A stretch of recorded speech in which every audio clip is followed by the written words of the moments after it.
Hey gang, my name is Johnny Worldbeater, and I'd like to welcome you to my world. This is going to be my inaugural stream. Wasn't quite happy with the way the first one panned out. It was okay, but a few kind of like audio glitches here and there, so hopefully I've fixed some of the kinks there, and gonna try and speak a little more clearly, a little more voluminous. Try not to stumble over my words so much and leave so much dead air this time. Also, a quick welcome to anybody joining me here for this particular live stream. I see I've already got a follower from over on the Discord at Lucky Bun, so I'd like to give a special shout out to them for giving me the encouragement and support to try my hand at this for real. So, and I'd also like to say shout out to Borbo Rigme. Welcome to my world, friend. Hope you enjoy the stream. So, to begin with, just a bit of overview of what the channel is going to be about. Basically, I'm here to highlight and explore some particular pieces of media from various different genres, various different mediums that I find particularly interesting, and want to give some background information, some of my own personal opinions, and a little bit of amateur analysis there.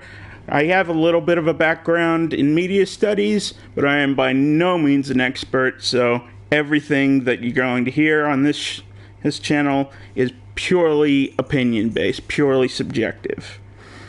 And the basic premise of the channel is that good art can come from just about anywhere. So today's subject, we're going to be looking at Telltale Games' prequel game to the Fables comic put out by DC's Vertigo line. This is Fables, written by Bill Willingham, and the Vertigo line is basically DC's answer to the growing popularity of more mature stories, probably a response to books like, say, Frank Miller's The Dark Knight Returns, Alan Moore's The Killing Joke. So these are much more kind of heavy, gritty, darker kind of subject matter.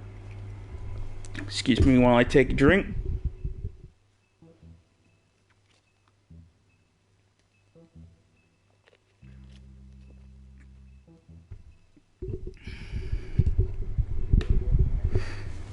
And as such, you can expect to see more sort of like heavier content. There is, just to give you some warning, a lot of violence depicted in this game. There's a little bit of nudity that shows up later on in some of the episodes. And there's even a few depictions of suicide, so I'd like to bear that in mind for you.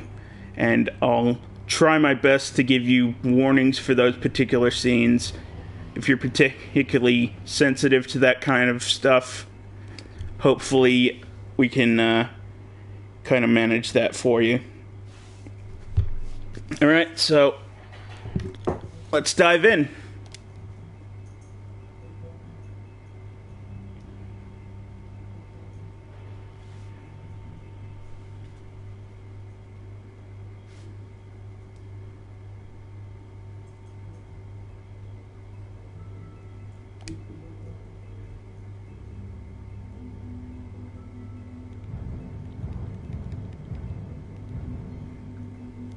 So, as you can see from my last stream, or attempted a stream, I've already done one run through of this episode, but we're just going to start fresh on this one.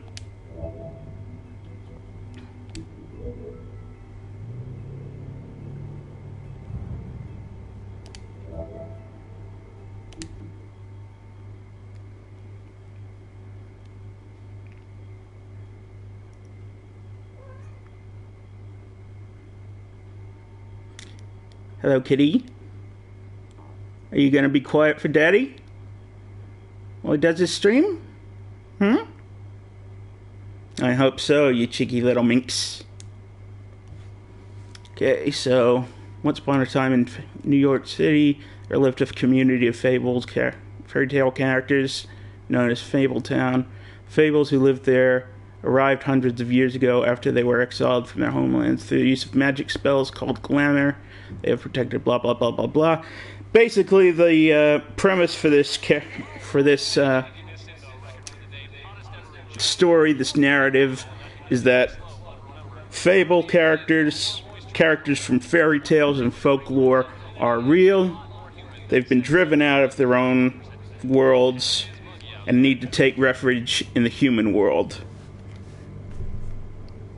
And it's all about the kind of authority figures that are in charge of keeping this community in check and making sure that the real world doesn't learn about the existence of these fantasy characters.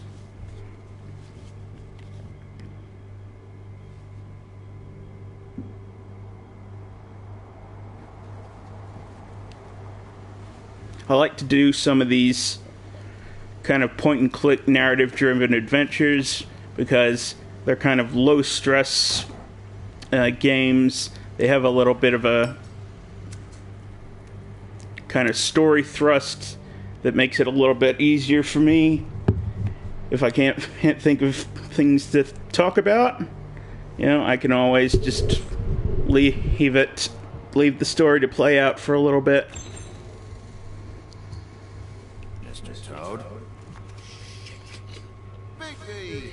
Listen, mate, I know I don't look human. It's a problem. I'll just stand there for just a second to see what kind of damage this shit is doing.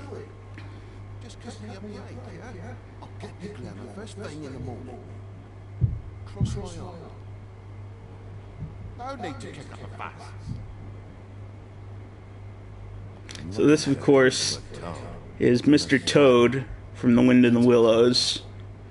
If you can't afford to look human, you're going to the farm. It's as simple as that. You can't send me up to live with those animals.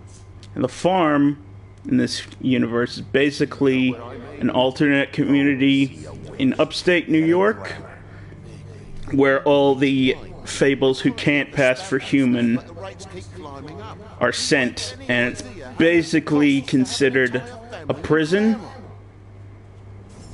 So it's not the kind of place you want to be. I don't make the rules. Sorry. I can't give you a free pass on this stuff. My hands are tied. You're probably hearing a bit of Whatever it costs, work out there don't in the yard. Afraid there's nothing I can do about that. But this is the time I picked to do this stream, so that's where I'm gonna go with it. Do something, Biggie, before he completely tears up the place. So, what am I walking into exactly? Woodsman's on another bender. He's been going on like that for hours. Turn this place to dust if you let him. He's in a fucking rage. This is the last straw, Biggie. He has to go.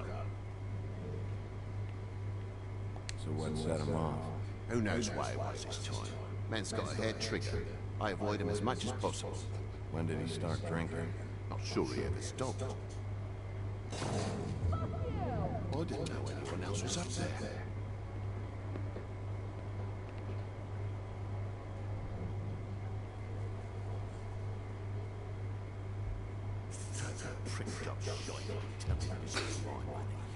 Dad, the lights are shaking again. This version of Mr. Toad apparently straight out of a Guy Ritchie movie. Then get the fuck back inside.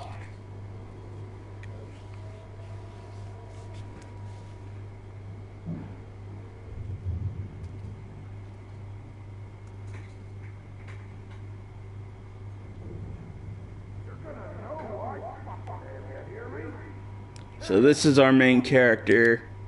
If you're not familiar with this game, this is Sheriff Bigby, who is literally the big bad wolf.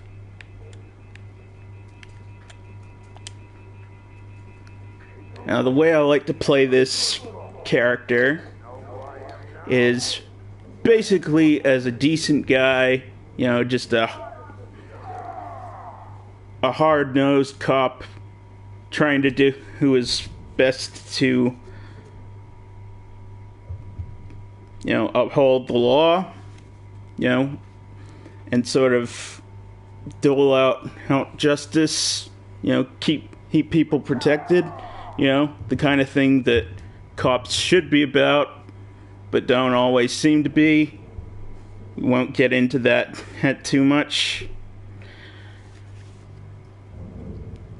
But yeah, basically a good guy, but when you put him in a violent situation, some of that animalistic tendencies come out.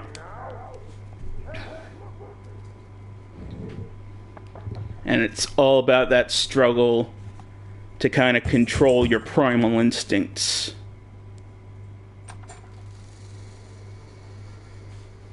That seems to me to be a particular part of the actual canonical interpretation in the comics.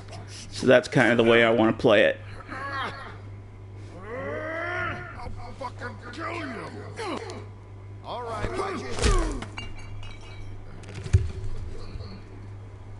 what are you gonna fucking do, huh? Get the fuck out of the way before you get the accident. You're drunk, alright? Think this through. If you keep on like this, I won't have any choice but to put you down. You got a shit fucking memory. It's not how it went last time. This isn't the last time. One of the other things I wanted to talk about with this game is to highlight some of the voice acting talents. For example, Adam Harrington, who plays Bigby, was very celebrated for this role. But an interesting point to talk about here is that he's actually playing both of these characters. So he's essentially having a brawl with himself.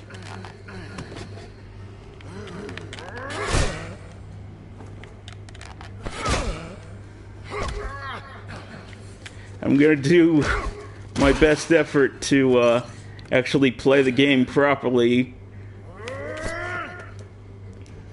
Hit some of these prompts properly while talking, but as I say, this is only the second time I've done something like this.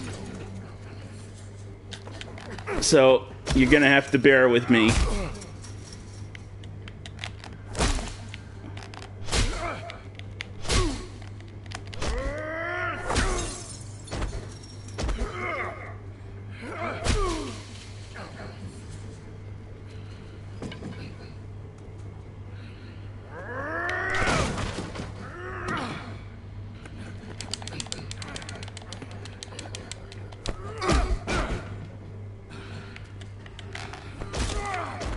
Oh.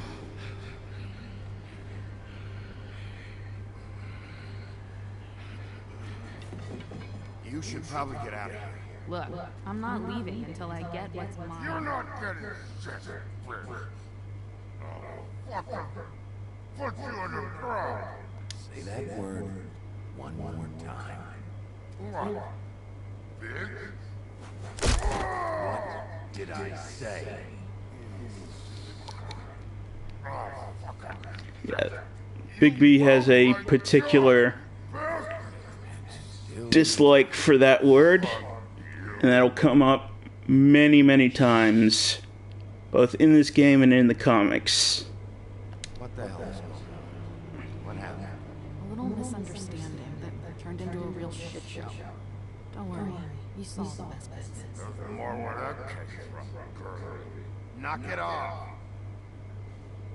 Look, this is just the start of a shitty night for me. I just need the money he owes me, then I can go. Are you alright? I'm hunky-dory. Thanks for asking. What's your name? Whatever you'd like it to be, handsome. Don't make this more difficult than it has to be. Sorry, Sheriff. Wouldn't want to add any difficulty to your night.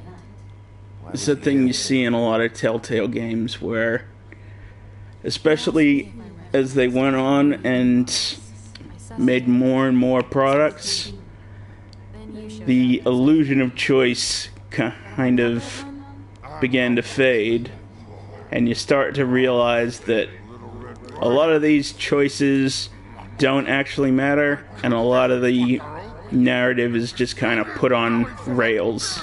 Stones and threw 'em in the Doesn't really change all that much. I am, you stupid bitch!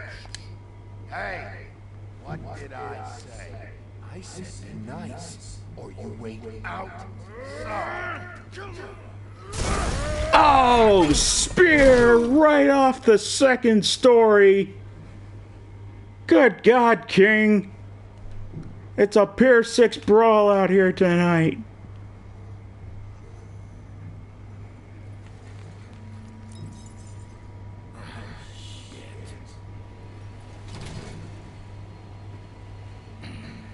Hey, Toby.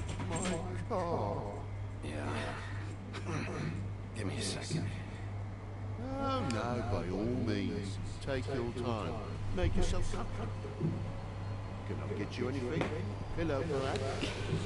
I only just realized now that this is a particular bone of contention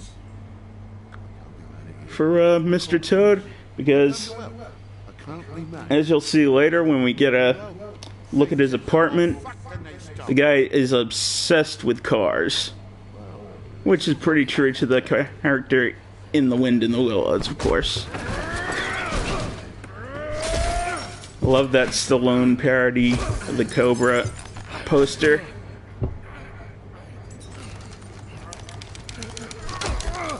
Kind of be hard pressed to think of some of my favorite Stallone movies.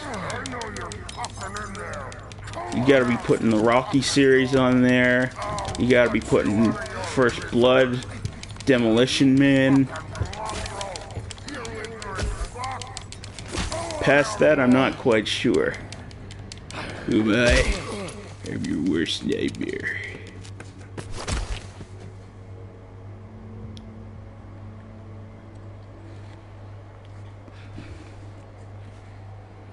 I guess he got the point. Let me ask you a question.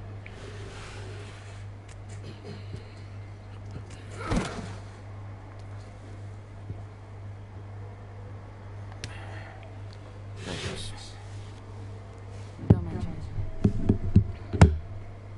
I'm just getting what he owes me. You alright back there? I mean, your eyes and the teeth. You're not really supposed to do that. If I can avoid it.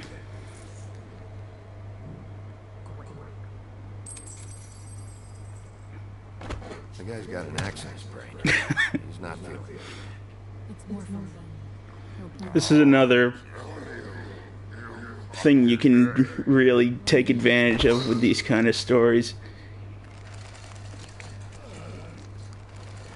The basic idea, I think, That makes two of us.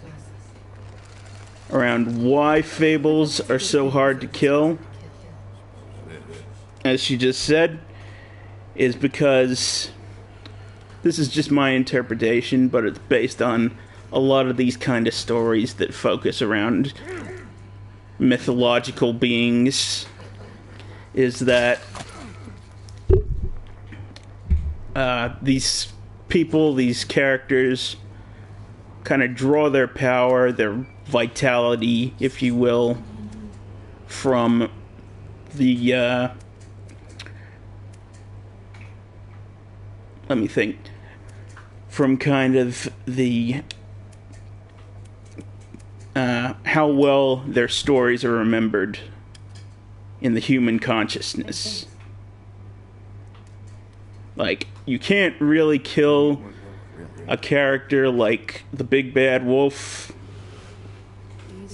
because the Big Bad Wolf is such a well-known fairy tale character. Hey, but there's some other characters that are a lot more obscure. If you don't answer my questions, I can't help you. And it's kind of like the more your stories are forgotten, the less and less kind of life energy you have, the more vulnerable you become. Kind of sucks the life force out of you. We all sort of knew That's just my interpretation. things changed, I guess. I guess.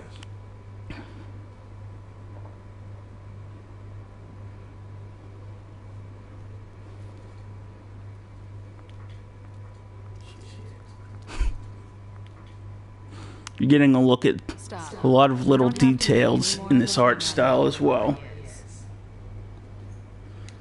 He hit you. He needs to pay for that. You know, the kind of, I guess, mise-en-scene. I just swung an axe into the guy's head. You've got the stylized art style Be arresting you. of the character models, mimicking the comic art. You've got a lot of little details like the posters and Lost Cat posters and band posters and all that kind of graffiti. Gives you a sense of the place that you're in, and the character models themselves has a lot of little subtle details, both that inform their character and that will also come into play later on in the narrative. You know? 58. That's all I got. It'll help, right? Take it. It's okay. I'll be fine. You've done enough, really. Just take the money. Okay? I said in the last stream, but I'll reiterate it here. Thanks. I find, personally, that I have to go through really good mysteries often rely on the small details. You know, the ones that often go overlooked. You know, they don't leave big neon signs that say, this is a clue to who the killer was, or whatever.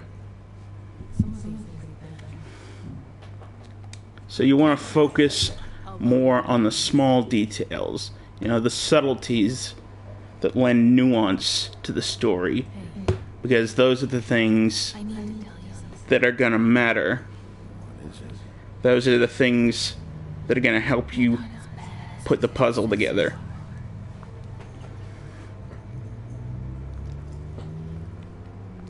I'll see you around. Whoa.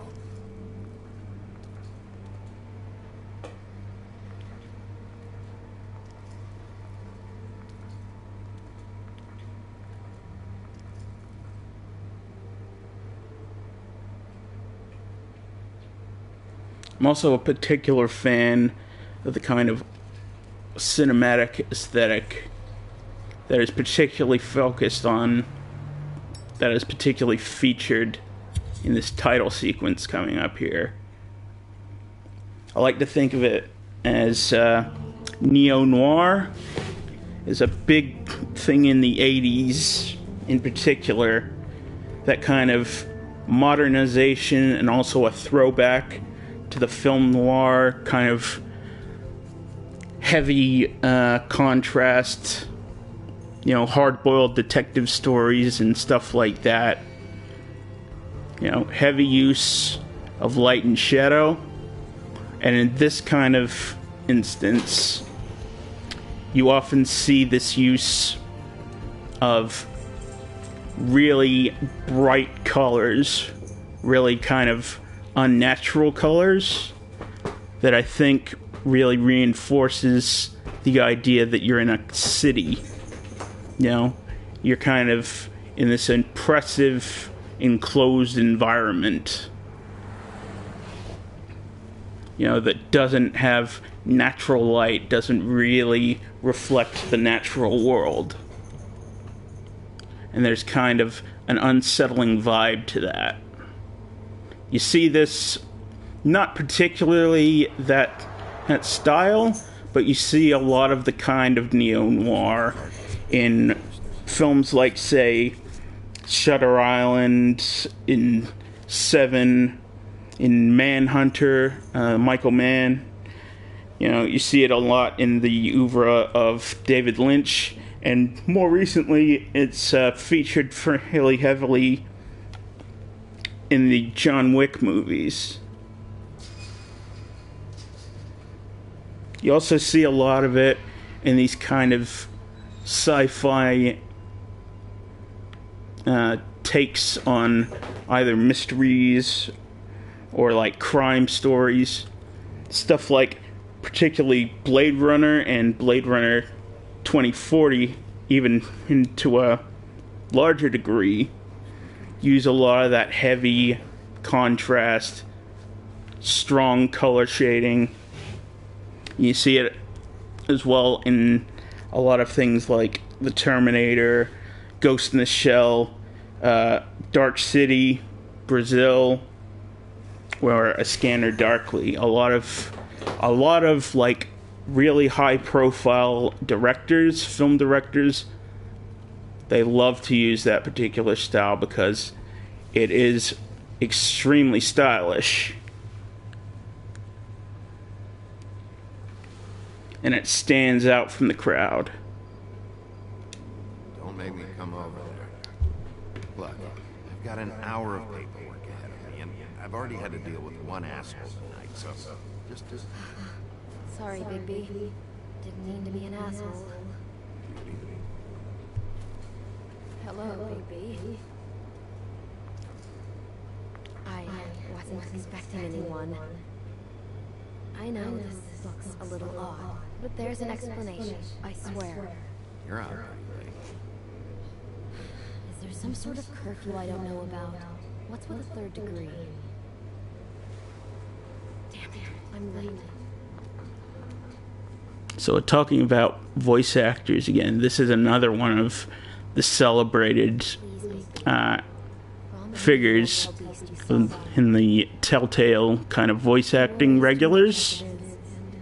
It would just make my life a lot easier. So this is Melissa Hutchison. Hutchison? Yeah, Hutchison. Who's probably best known for the Walking Dead series in which she played Clementine. You know, who basically becomes the main character of that whole series as you see her progress from this innocent little girl who becomes, you know, just kind of this hardened survivor, making her way through this broken, apocalyptic, you know, dystopian zombie horror world.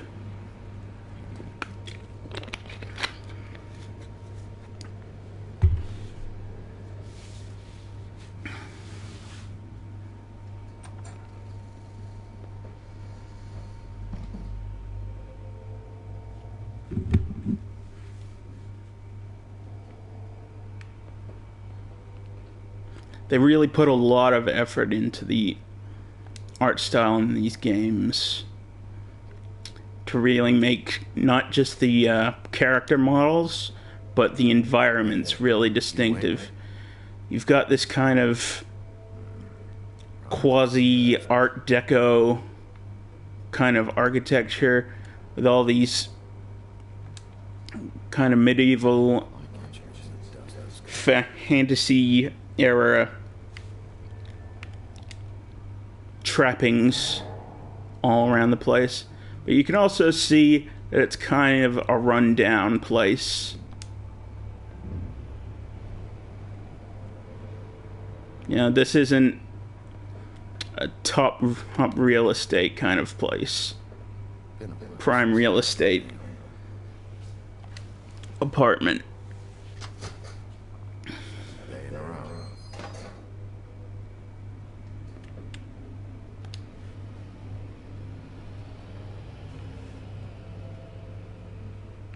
And of course, of all the places in this apartment, Bigby has it the hardest because he can't even get a name tag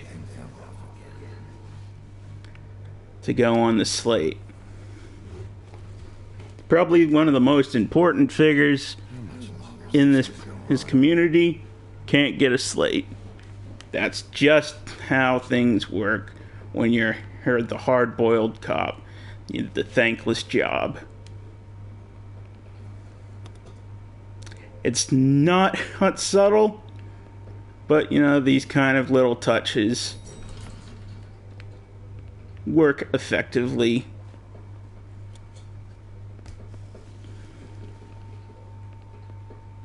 When you don't lean on them too hard. Hey, wait on. Have you seen my wife?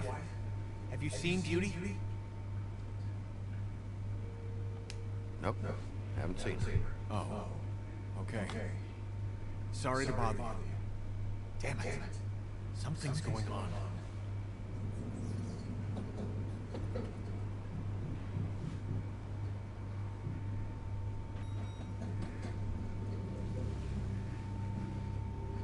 There's a lot of voice actors in this game that play double, even triple duty.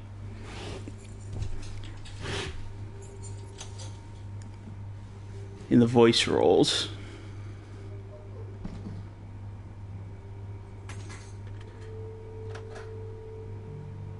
And again, this is mise-en-scene. Setting up what a shitty place Bigby's stuck in. The neon light shining through the window. The wallpaper peeling off. The tiny cramped spaces.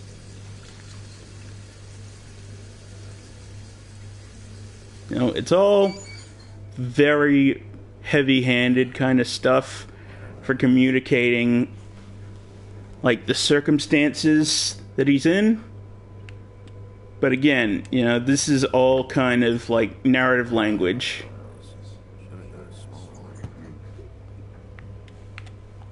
Cinematic language. The kind of imagery that strikes a chord with you.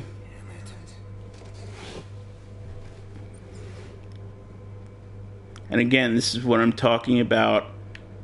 This kind of, with this neo-noir aesthetic. I pointed out the same thing in the last stream, but I'll point it out again here. Heavy shadows, bright colors.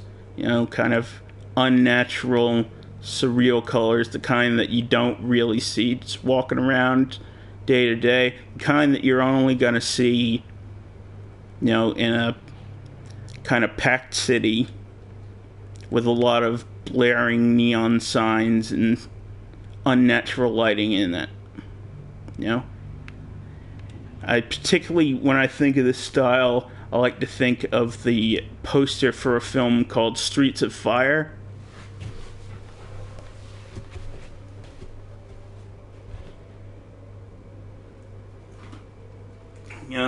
It's if you look at the artwork on that poster, it could come straight out of a comic book.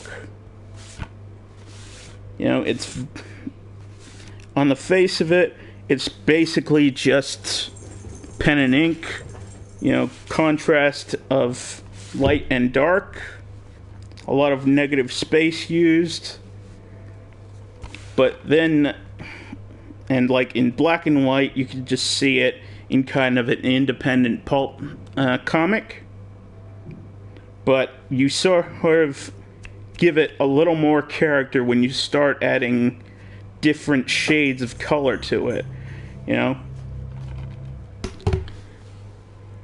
I'd suggest to go out and find a copy of that, find an image of that in your Google search, Streets of Fire, and you'll see exactly what I'm talking about. This kind of very 80s, energized kind of neo-noir effect.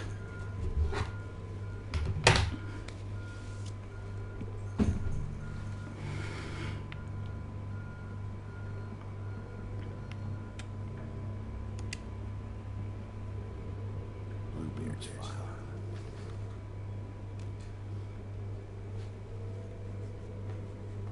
Never trusted this guy.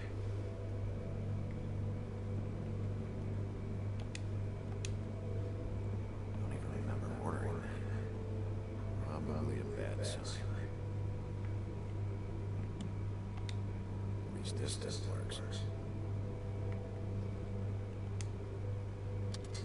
So again, just the apartment is trashed. There's Chinese food laying around, cigarette butts all over the tables, clothes hung over the furniture, just various detritus all over the place. You know, very kind of Spartan conditions. You know, don't need any more than your basics. And I find this particularly interesting. The relationship that these two have. Which I'll go into once we actually get some Hey, baby. dialogue going between them. I'm in your chair. Baby. Hello, kitty cat. Wom, wom, wom, wom, wom. I've only got the one. So yeah.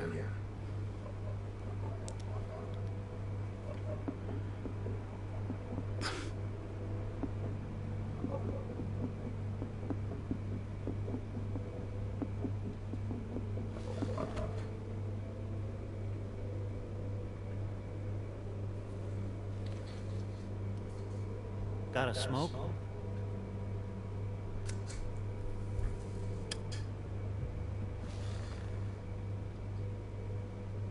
So this is more or less a very heavy expository scene, Thanks. setting up More of these? setting up and explaining a lot of little details about this world. I can't keep sneaking off the phone like this. The fresh air and sunshine. You know, obviously, Is bullshit. Colin here Escape out of the can't homeless pass for human. He's not even vaguely anthropomorphic, other than the fact that he can You know talk. what it's like, okay? You haven't been there. Don't be a pain in the ass. I'll tell you what I told Tom. And what's that? I can't give you a free pass. Lectured by the big bad wolf. He must have loved that. That for me? Nope. The house didn't blow itself down, Bigby. That's all I'm saying. Do with that what you will. Now, I'm not saying it's reason enough for me to have definitely been offered a drink, but, it would have helped ease some of the pain you once caused me, yes? It also would have shown everyone how different you are now. So the interesting thing here, I think, That was all you were saying.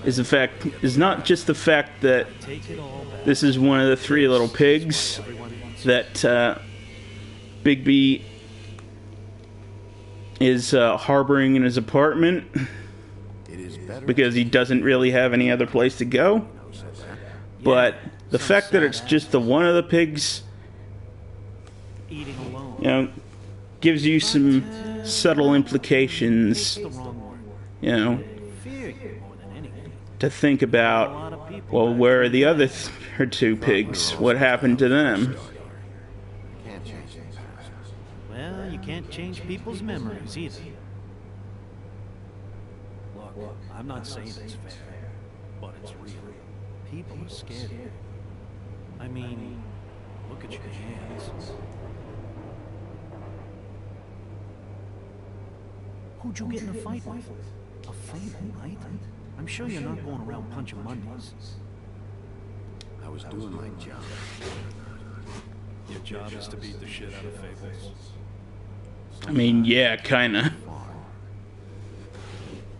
Fuck you.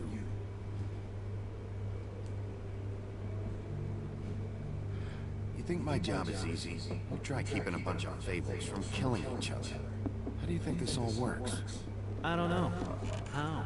By being big and being bad. By being big and being bad. Don't say that shit in front of people. It's embarrassing.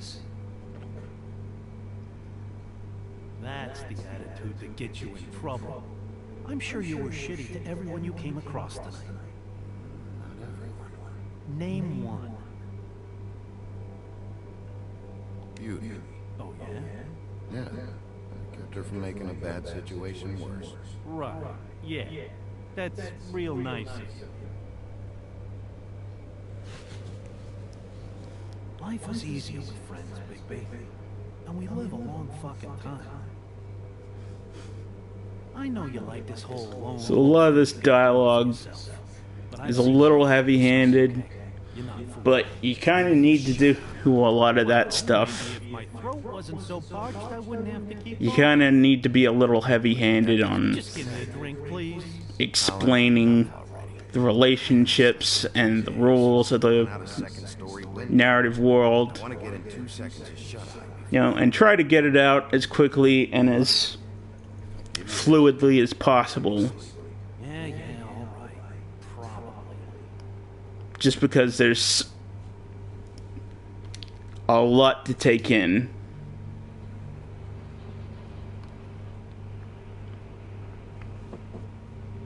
Thanks, Bigby.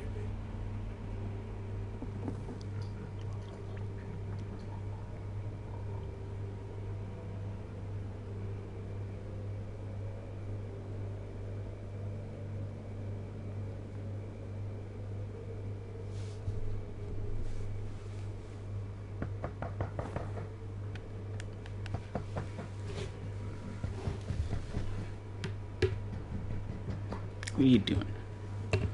What are you doing playing with the chords?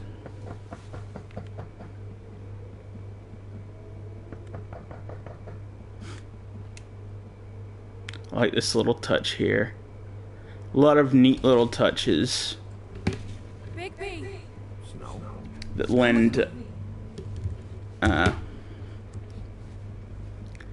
bit more kind of Snow. reality Snow. What? to the narrative. Sorry. You know, and you've got a lot of little subtle I just can't design believe choices in the character models. Hello. Good morning. This guy, Evening. Yeah. this guy is unfucking believable. These walls are paper thin. Anyway, I was talking about the design choices. Like, obviously, this is Snow White. She's wearing a blouse with a bunch of little snowflakes on it. You also take a look at Bigby. You know, we kind of get the impression that the reason he's able to pass for human has something to do with werewolf lore. But you also get just some little touches. You know, the shaggy hair, the unshaven beard, a lot of body hair on him. Gives just a subtle kind of implication to his true nature. And of course, this moment here is the big plot hook, the inciting incident that's going to drive the narrative.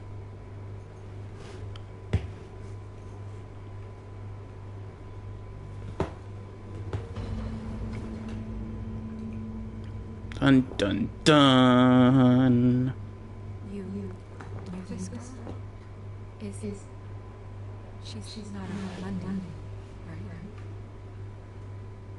Who was she? I thought I knew everyone who faked that. She looks familiar. I can't place her. Just girl. So I'm not sure if it came up in the opening kind of title crawls in the information there, but in case you missed it, they call regular people Mondays because they live in a mundane world. It's not anything like the fantasies they live in every day. It took me a second to realize what I was even looking. So, you found her. I did. She was just like this. Didn't touch her. I grabbed Grimble's jacket to cover her with. Then I came to get you right away. Someone else was with you. No. Big. Did one of us do this? There hasn't been a murder on Fabletown in a long time. All the more reason we shouldn't start a panic before we know what's going on.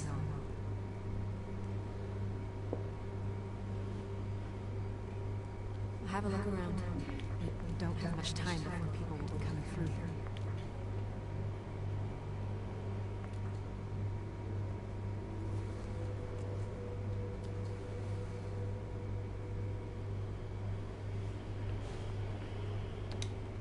She was placed here with some care. What do you mean? You can see that someone didn't just toss her here. She was deliberately placed for us to find. What kind of monster would do this? And this is going to be one of the main kind of gameplay mechanics that I think really works with this sort of a story. Is you have these little investigation scenes with the various prompts, and you're kind of, this is where you're going to be discovering a lot of the clues that'll let you put the pieces together and figure out what's been going on with this mystery.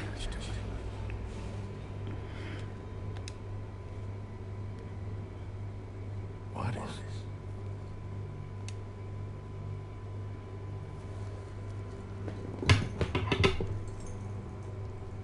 It's a ribbon. There's some kind of symbol here. I don't recognize it. Neither do I.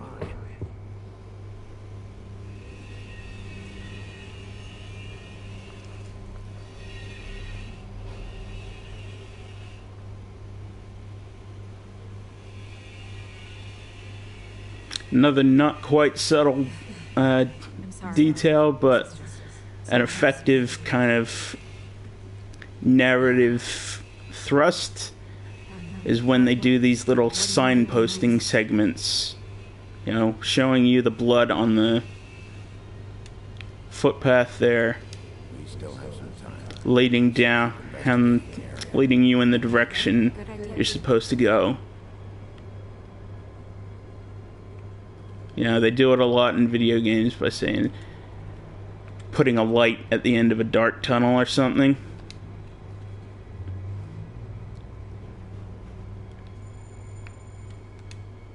Encourages the player to Drop some blood. head in that direction. An hour maybe?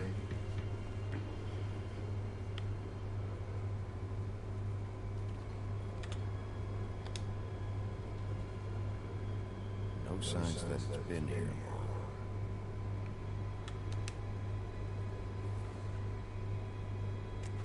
Fabric. Some jeans. Doesn't tell me much.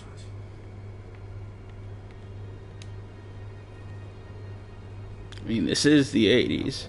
More blood. Surprised those jeans aren't acid washed. Got caught. In the trail I found earlier.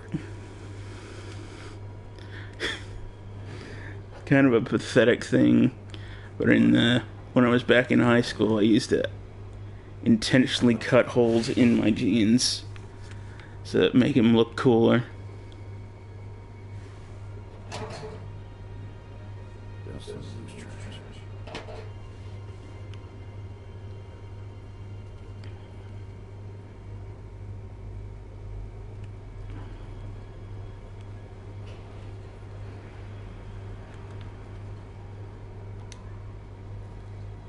What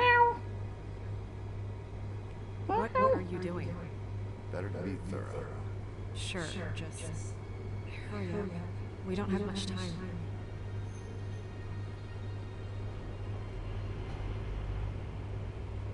We should move her before anyone shows up.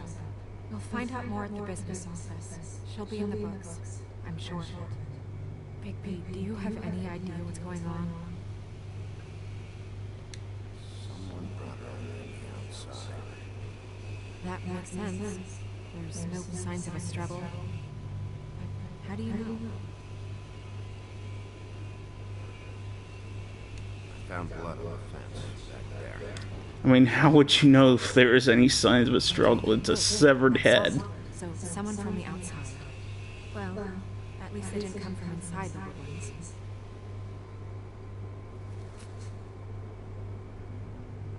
I'm gonna have to talk to Crane about this.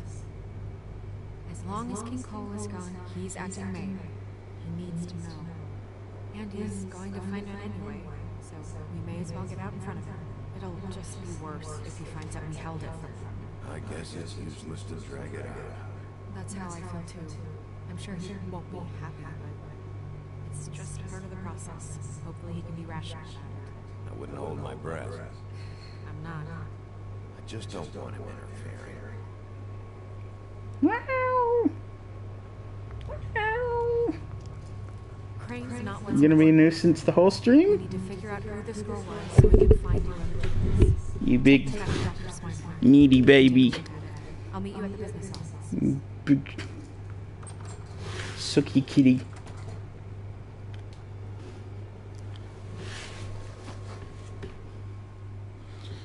Alright, well that scene's over, so I'm just gonna take a quick break there. I'll be back in a minute.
Radio. On we go.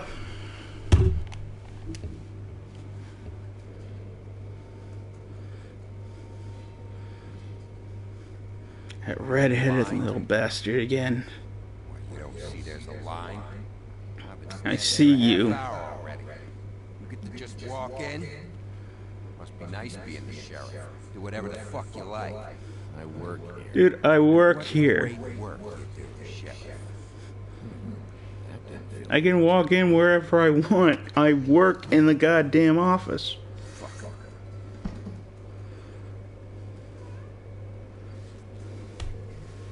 I probably got more important things to worry about than you have ever had. No, the one who so simply stumbled upon this catastrophe on our very doorstep. I'm trying to uphold the law in this whole community by myself. Yes, of course I Don't do. interrupt me, Miss Snow. You asked me a question. Don't change the subject. You are to blame for this unpleasantness, Miss Snow. I brought you this news as soon as I could. You are trusted to keep things running smoothly around here. This What are you doing? Who else is Little miss? not you? See, even Bigby agrees with me. As incompetent as he is. Ah, fuck. Sheriff, you are the one charged with protecting this fabled town. Your You failure distracted me. cost someone their life You and distracted saved me, the Katie. entire community. Tell me you've been You doing little something. nuisance. Are there any leads? Suspect? You little bugger. Anything at all? I missed that button prompt because of you. You two know what the hell you're doing. Because right now, I have half a mind to fire the both of them. The woodsman is a person of interest. From what we've been able to gather, he was last seen with the victim. It's my littlest girl. Correct was the cause of this. She doesn't talk so much. I'll find him. Get him in The here. big whiny baby is my oldest girl. I've had her for It is all a fake town knowing almost there's a killer 4 years now. out. Snow, Yes? Sir? call Vivian right this minute and let her know I'm coming in early for my massage. I will. Where is the bottle of wine you were to purchase? Don't bother. Forget it. Can't do anything right. Do your job, Sheriff.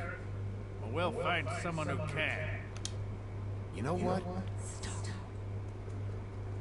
We'll get on it right away, sir. Just everything about that character design Just pissed him off. makes you want to punch him in the head. Well, that could have gone better. Well, maybe we should have dragged her out. For what it's worth, I still think it was better to tell. Yeah, maybe. Oh, Crane doesn't like people smoking. Never mind. Smoke away. What an asshole. Yep. That was about an 8 on the asshole scale. Asshole scale? Well, that doesn't sound right. Is he gone? Yes, thankfully.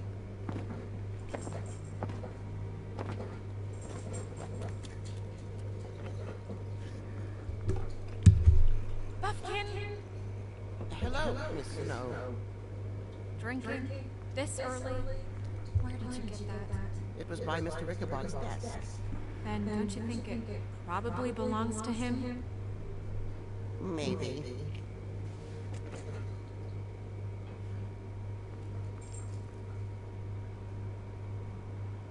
How are you today, Mr. Bigby?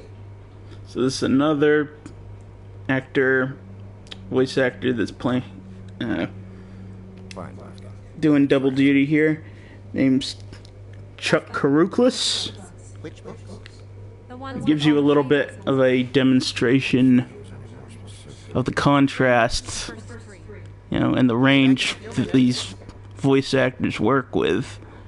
Because this character here, the flying monkey, is played by the same actor that's playing Toad. At least be able to get her real name from the books whenever Buffkin finds them. In the meantime, I think it's probably one of the tougher things for an actor to do voice work, because that's the only tool you have to communicate this character, to get over what it's actually like.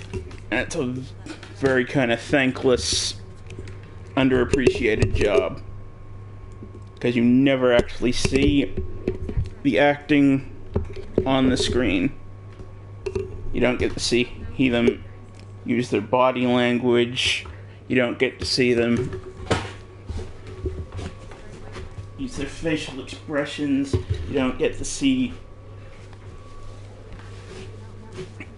anything that would communicate something about the character. And they have to come up with various different personalities that they communicate just with their voice.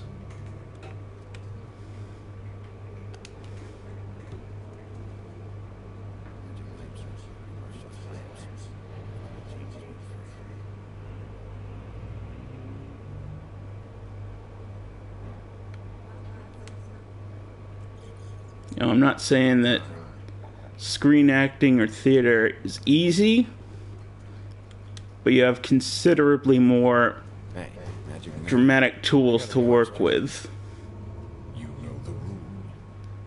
when you're actually in front of an audience putting on a performance.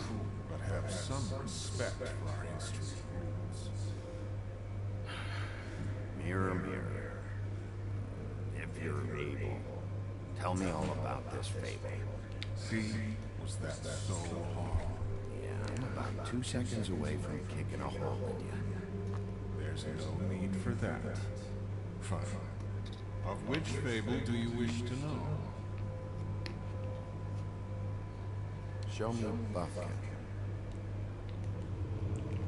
Hey, put down the bottle and get to work. Still looking. Show me the woodsman.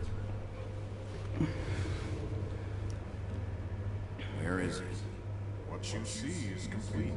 The woodsman stumbles down the street. No shit. Which street? I'm sorry, baby. I can only show you what can be seen. The fuck do you mean? Like, zoom out. Zoom out like 5 feet. Give me an idea of the street name or some, like, identifying features. You know, you're not really as useful as you think you are, Magic Mirror. Show me Snow White. Not much of a request. She's in this very room. I don't know her name. Not yet, anyway. Well, until you do, I can't help you. Nobody right now. Very well. Please return should you wish to ask about someone else. Or someone new.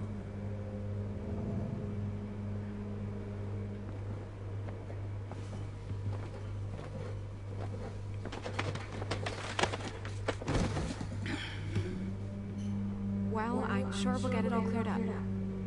Okay.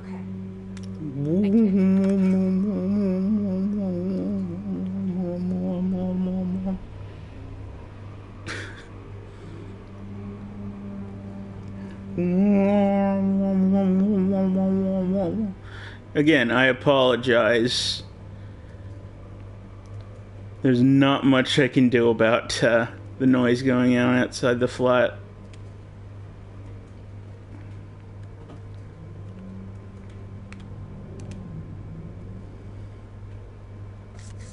Strength. I guess it comes in all forms. Symbolism.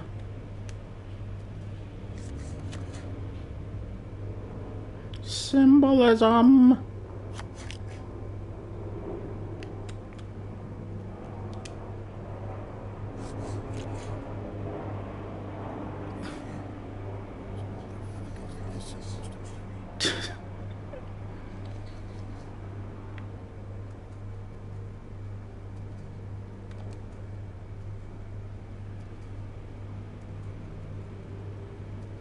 You know what this means? Tarot's a backwards art. I wouldn't put too What does this look like? A sword? Not it's so helpful. Prevision's muddy. I'm as clear as a window.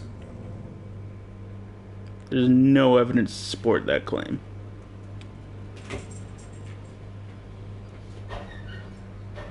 Alright, let's see what we can get out of these books.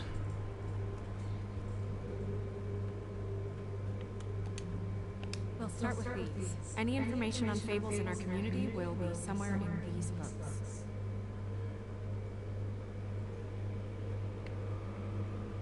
Alan and his brothers. Beasts. Beauty and the beasts. Me. And him. The woodsman? Yep. This axe. That's a neat little touch. I think the dialogue prompts change a little depending on which images you click on first. Dwarves. Less said about that, the better. Yeah, that's me. Hey, what are you two doing? Long time.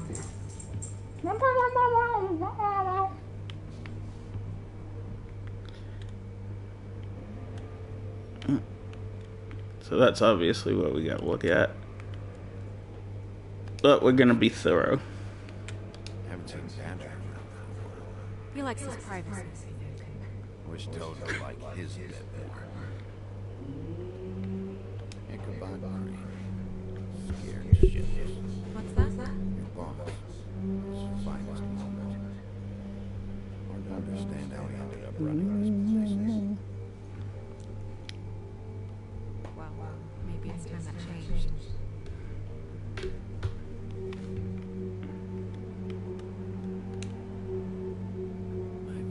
I've seen this before. This symbol on the man's clothes, it's the same as the rings. Could be her father or husband. This has most of the emblems of the old Norse, usually what family we come from. If it's in here, we'll have her name.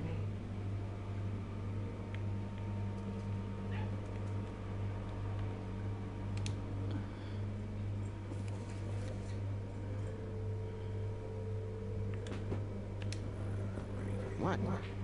I can't read any of this shit. I can help. Yeah, thanks.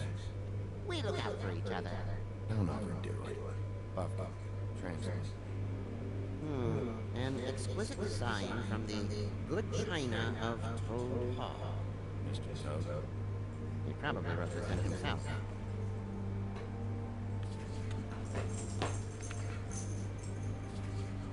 Yeah. Let me get a good look at this. So I think that is... Yep, there you go. Yggdrasil. So that's an example of how this isn't just fairy tales we're drawing from here. We're actually drawing from all kinds of mythology. So this is classic Norse mythology with the world tree and the various realms which connect to the world of the Norse gods. You know, portals to infinite earths. Very classic comic book fare. Translate. An exquisite design from the good china of Toad Hall. Mr. Toad. He probably wrote this in himself.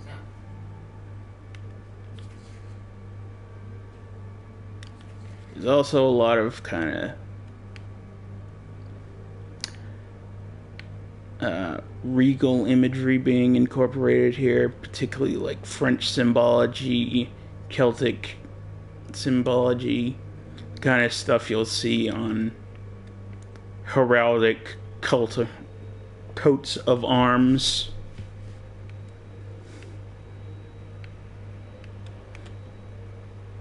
What's that?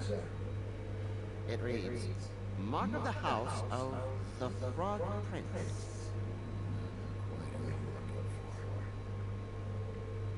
You know, Arthurian lore you got here.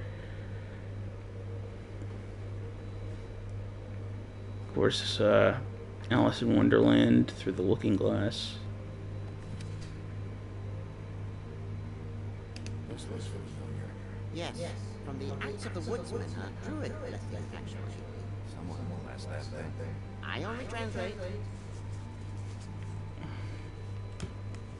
What's it say? It says prickle bit in an older elfish hand. What's brick? A magic word. What's it do? Makes animal shit go.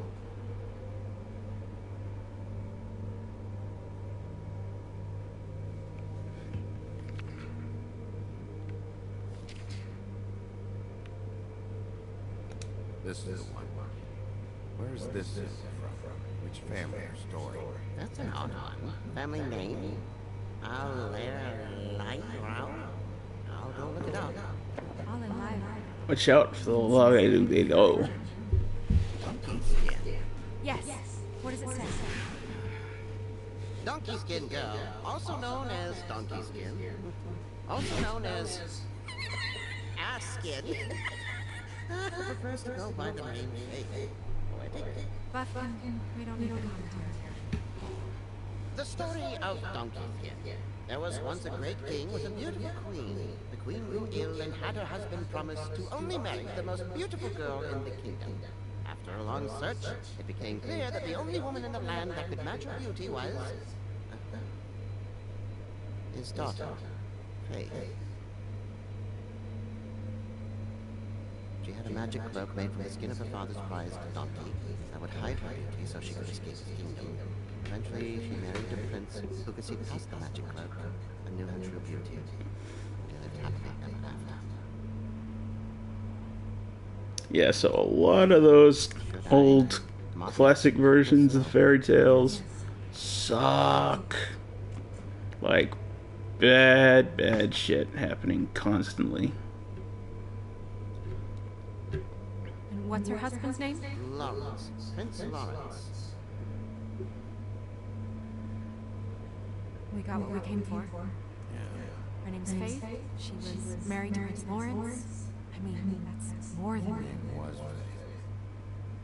Yeah. You should talk to her husband. You think he did it? No, I don't. But we need to let him know about his wife.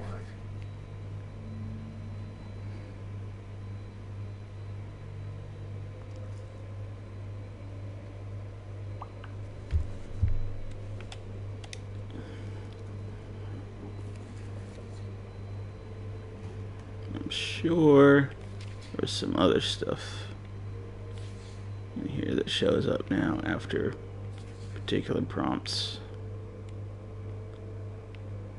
Yep, so this is the whole shebang here. I believe the actual reason, like this whole thing about the gold shitting donkeys, you know,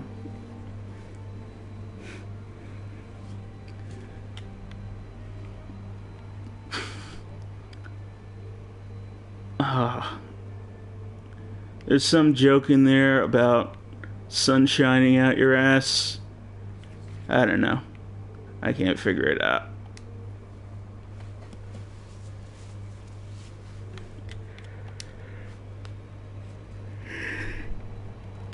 Alright.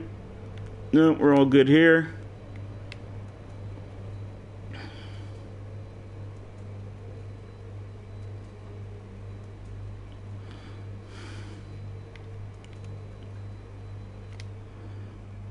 Mirror, mirror, blah blah able, blah blah blah about this fable. Of which fable do you wish to know? Show me Faith's father, the old king. Guess that crosses him off the suspect list. So now we've established that you can actually find people who are dead. So you'd think you should be able to find the rest of Faith's body. Show me Faith. Through powerful magic, her whereabouts concealed. Unfortunately for you, these lips are sealed. These lips are sealed. It's not my choice of phrasing. It's simply the way this has to be. He's a prince, I think. Show me Prince Lawrence. What's he been doing? Where is this? Where's what? Do you know where Prince Lawrence lives? If he's a prince, probably relocated in the South Bronx. Yellow building, red window shutters. Red frames. Yep, that's the one. I can take us there.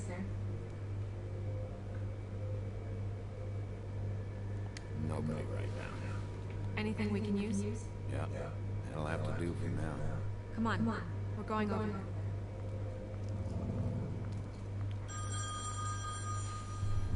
Sorry. Alright, so we're coming to the close of this act. This scene at least. And we're about halfway through this episode. They usually run about 2 hours an episode, which is probably a good time frame for me to do a stream. So, got your glamour yet? You know, I can go through one episode piece, you know, and just throw in little observations here or there. What was that about? And don't have to wear myself out too much. I don't know. Especially if I'm just doing this They could be in trouble. on my own. Go there anyway. Don't really have Toad might have to wait. much of an audience to Whenever you're ready. react to. But I'm sure that'll come with time. It's all a work in progress. The more practice you get, the better you'll be at it.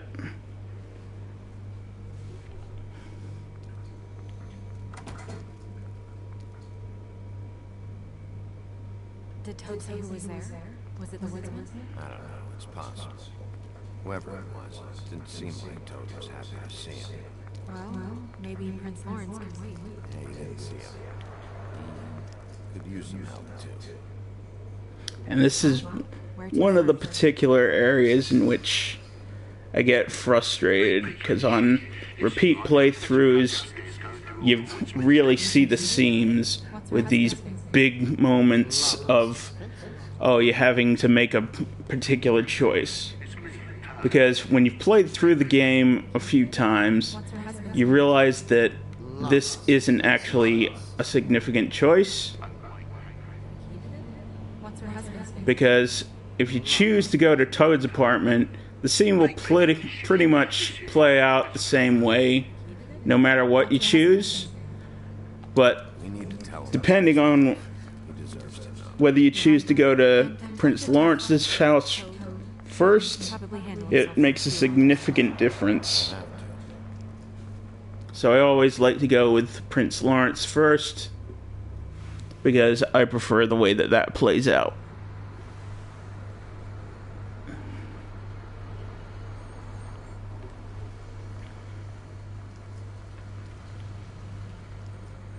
I don't want to stay here any longer than we have to, so let's just pick an approach and stick to it, okay? Just human. The magic mirror showed us. I think I saw 9 faces covered in what looked like blood. I wasn't expecting that. Well, like I said, let's not overcomplicate things. You can question him while I look around for him. If he objects. We're here on official Fabletown business, and we can be persuasive if necessary. Or you can. So this is another example of how stretched thin these community authority figures are. Because you'd figure in any kind of like community center or like a mayor's office or something like that, you'd have people to delegate social work to go out and find these things on behalf of like the local, oh, I can't think of what you'd call it, like the city's kind of governmental organization. But here it's the acting mayor's assistant and the one and only cop, for lack of a better word, who's in charge of sorting out all the problems in Fabletown. I'm sorry again if I'm pausing or stuttering over my words, because I got a few little notes here about observations I like to make, but it's all very kind of brief. And a lot of this is just stream of consciousness coming out.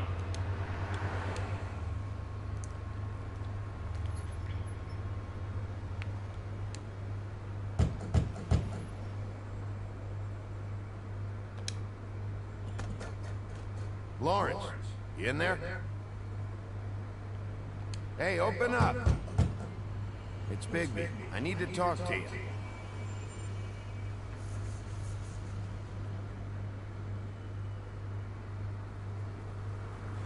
Yep, and I'm gonna do my best to be thorough about these button prompts, because I screwed it up last time, and I obviously screwed it up earlier when I missed that dialogue prompt. And you get into situations with these kind of games where if you press the wrong button prompt at the wrong time, it'll just advance the story along with it, and you will miss out entirely on pieces of information. So before we progress any further, I should make a particular warning that this scene in particular includes depictions of self-harm and suicide. I don't know what you want to do with that, and you might want to look away until this scene's played out, maybe just click on another window, play this as audio or something. But yeah, if that's a particularly sensitive subject for you, that's something to take into consideration, I guess. Hey. Hey. Excuse me. Sir.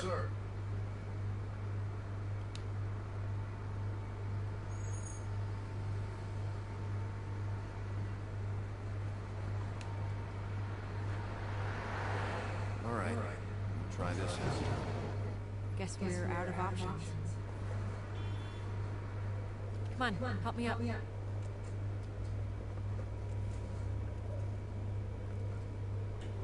And this time we actually are out of options, as opposed to last time when I just jumped through the window straight away.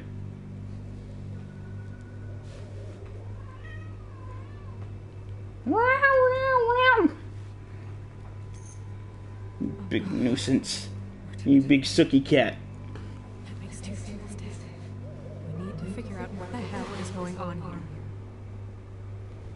Who would do this to them? So again, this is a common scene you're gonna find in this community, this Fabletown community, because they're basically all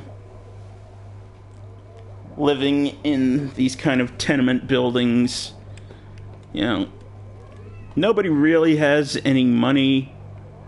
They just kind of had to run and take away whatever they had with them, because things were so dire when they tried to escape the homelands. Well, what's your problem, bub? So again, these sort of rundown conditions, scraping by, trying to make ends meet.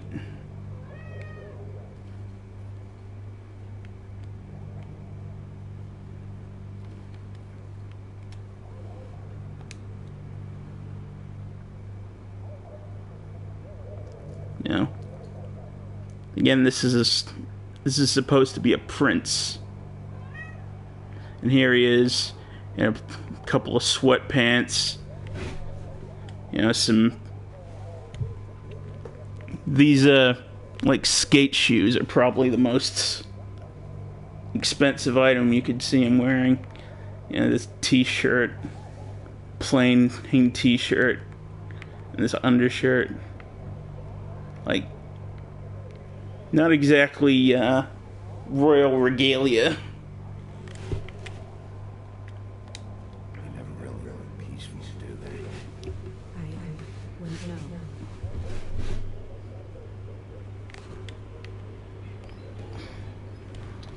That lifetime mark ruined his shirt. So yeah, this is pretty heavy stuff. Like, the guy shot himself. He cut his wrists. He took sleeping pills. Pretty much did everything he could think of to try to kill himself. It's definitely not comfortable scenery.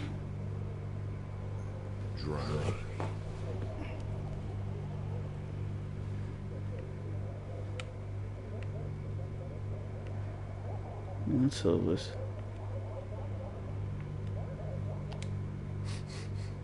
What is it? This gun wasn't fired recently. Maybe a week ago. Or...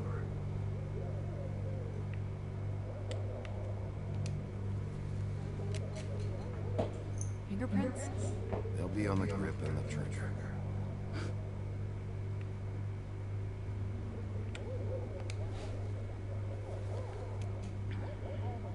Matches the caliber of the gun on those.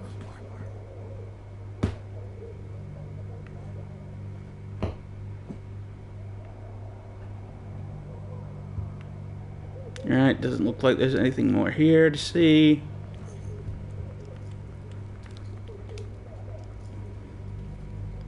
Yeah. So again, you get these little touches. Is that the same knife you saw in the mirror? You know, that's not a typical knife. I just don't understand. Like, it's not, he's not cutting himself open with a butcher's knife. He's got, like, some ceremonial knife. The engine, doesn't always hold up its stability, which can really undercut some of the solemnity of a grotesque scene like this.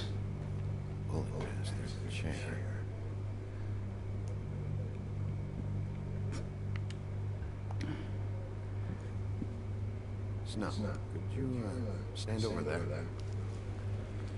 Point towards Lawrence, as if you're the shooter. This feels strange. What are you thinking? Slug should have gone over there, right behind her, not here. Right. So the shooters did somewhere else. Maybe. But we don't have the whole story.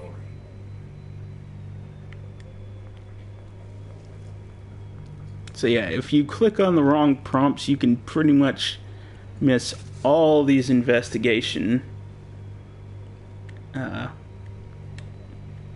details. When do you think that was taken?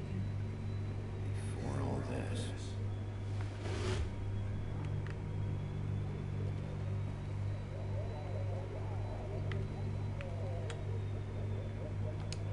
Second-hand paperbacks. Old encyclopedias. Dusty. Again, I want to be thorough. I want to show you as much of this game as I can possibly show you. Obviously, some exceptions will apply because of the, branching pathways. What did that say again? Pay rent next week. Fridge, please don't look for me.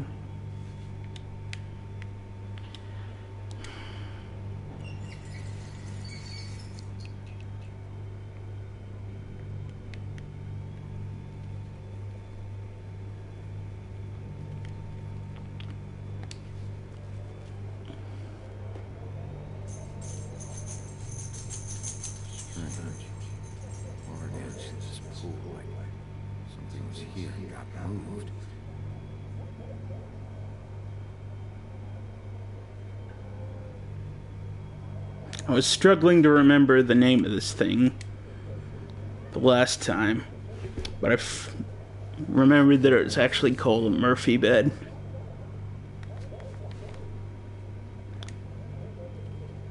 I find these kind of things interesting, the way you can just fold them up and put them away.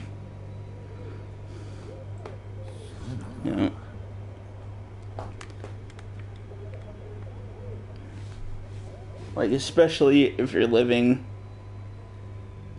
in kind of lousy conditions, having as much space as you can get is a valuable luxury, I guess.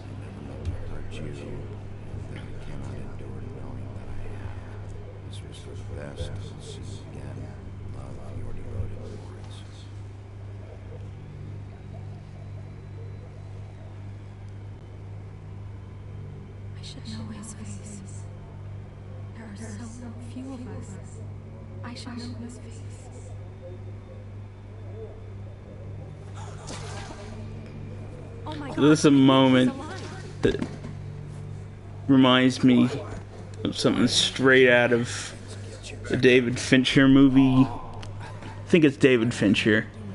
The movie Seven, where they walk into this apartment and there's just air fresheners hanging from the ceiling, and this guy's strapped to the to a bed, completely emaciated. No way.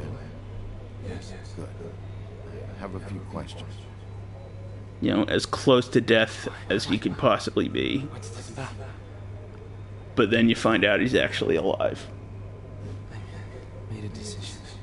But like I said, if you don't show up here first, all you're dealing with is a corpse. I shot myself. I like to show up to this part first because you actually have a chance of saving his life. Probably a lot. Great. At least that's how I think it happened. Things are a little fuzzy. Bad dream. Why did you do it? I did it because I was ashamed. I couldn't live with myself, knowing I had done that to her. I did what I could to keep her away, but she still worries about me. She comes by, makes sure I'm okay. I'm a fucking burden. I'm useless. I don't want her to have to worry about me anymore. She's better off without me being here to drag her down. She deserves that. She's been through a lot. Okay. Now, I was thinking about this for a little while before I began the stream. And, you know, I'm probably not the best person to deal with this subject. But, you know, if I don't talk about it a little, it's kind of like the elephant in the room. Makes it awkward. You know, if we're just going to sit here and not talk about it. Okay, so this is obviously a heavy fucking scene. You're dealing with a suicide. An attempted suicide at the very least. And you're obviously also dealing with a person who is severely, like, desperate and lingering in a deep despair. And, you know, I have a little bit of experience with mental illness and with, like, deep depression myself. I've never been at a point of wanting to actually, like,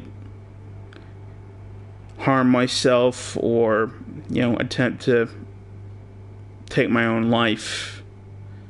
But, you know, when you're that deep down in a hole and you can't see any way out, you know, that's a state that is absolute hell to live in. And, you know, it's a state that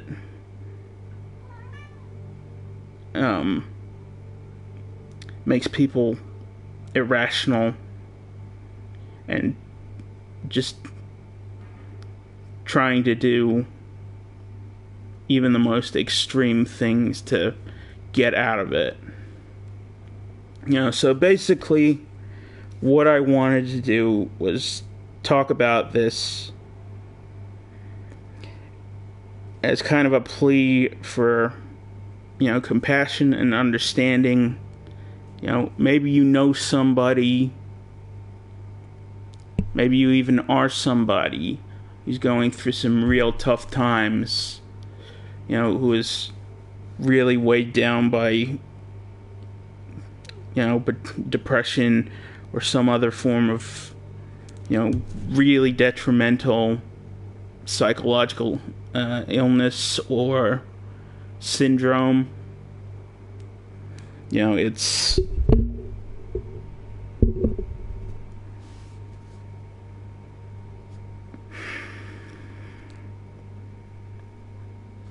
important, you know, to support people, you know, and to check in on them, to make sure that they're doing okay. I mean, like, really doing okay. You know, because this stuff affects more people than you would think, and there's still a huge stigma surrounding it. So if you have friends, especially friends that you know are prone to depression, you know, vulnerable to depression, you know, if you are going through depressive episodes yourself, you know, check in,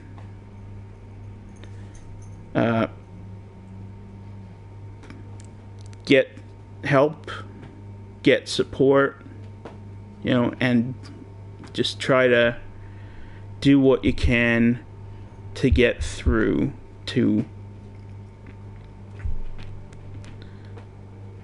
help yourself, to help other people, to get out of that, you know, mindset, because you don't think clearly, you don't think rationally when you're that consumed by emotion, you know.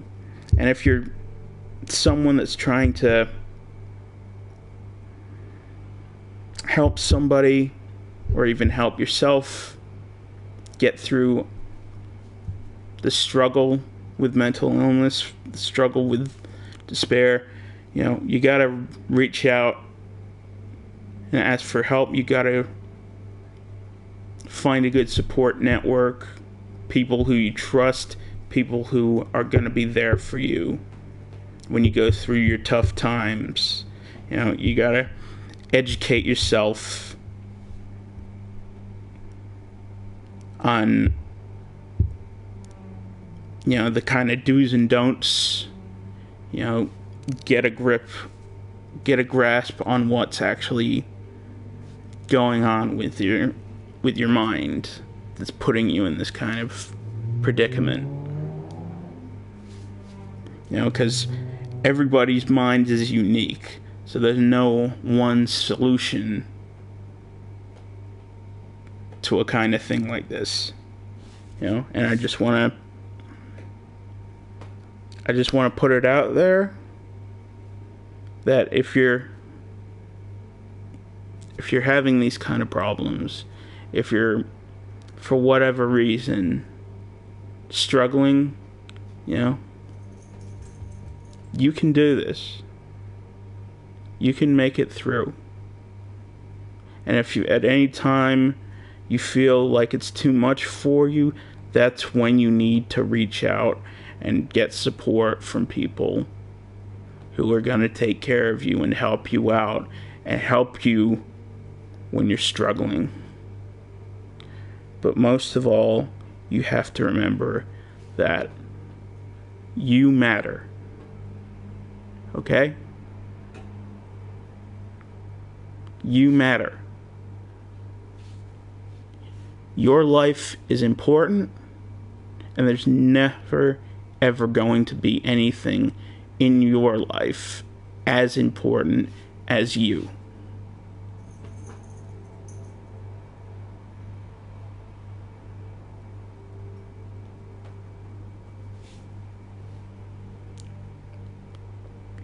You take care of yourselves, okay?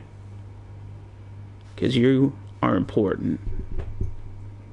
You are worthy. You are loved. And you matter.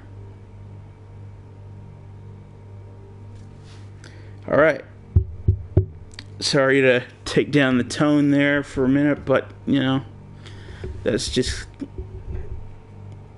the kind of thing that I think needs to be said when you're dealing with these kind of issues. And if the story's not going to deal with them, then it's important, I think, that it be part of the discussion.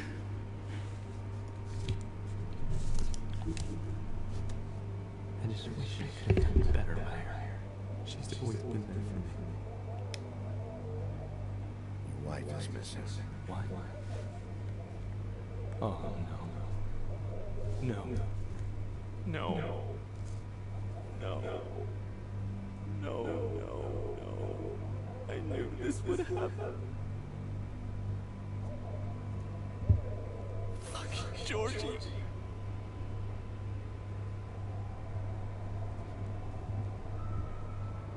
Lawrence. Yeah, so the sooner we can get away from this really grim, dour, heavy kind of subject matter, the better. See who it is. No, wait.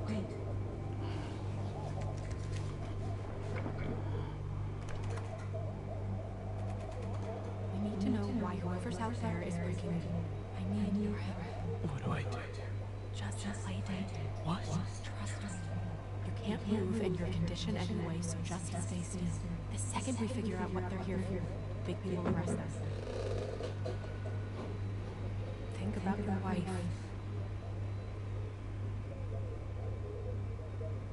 Give me back the gun, just in case.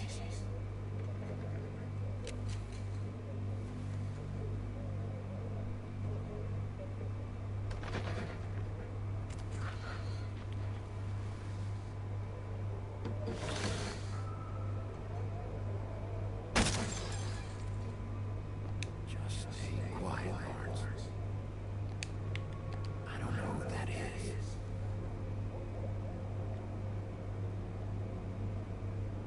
What's he doing?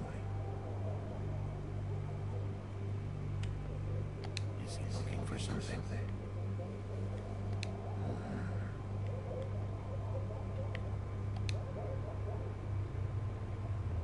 He doesn't seem to care about Lawrence.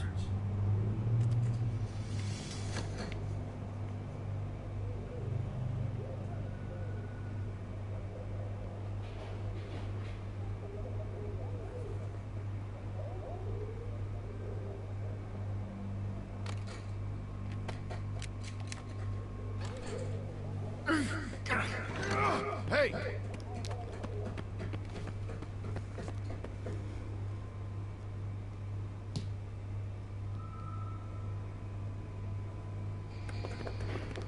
Alright, now we can get back into kind of a fun little action scene. Do a little bit of a point break charge through the fucking households and shit.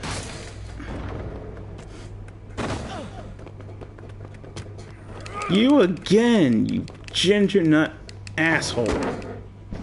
Why are you always sticking your nose in everybody's business?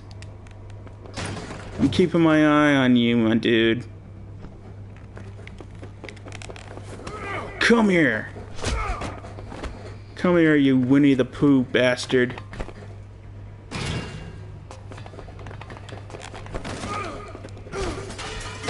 Oh!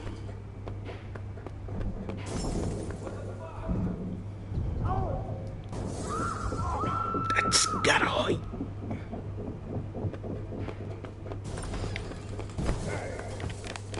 Whoa!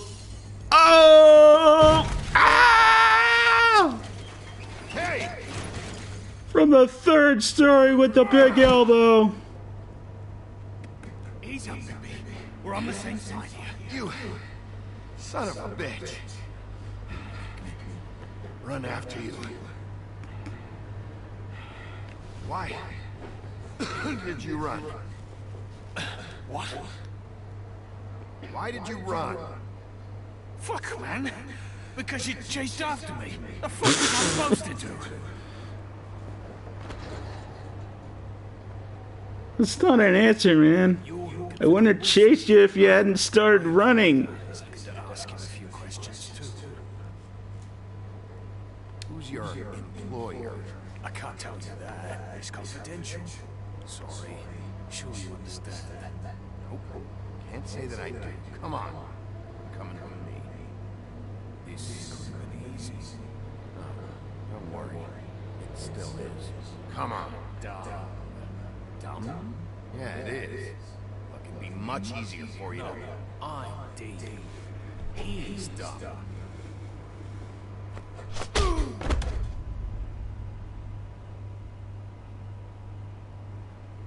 looked peaceful.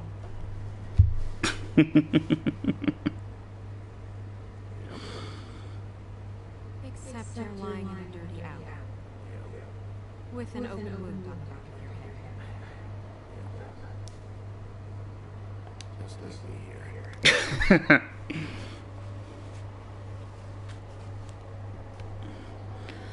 Come on, get up. Yep. I think I'm about done for today. Anything there that could get us back on the trail.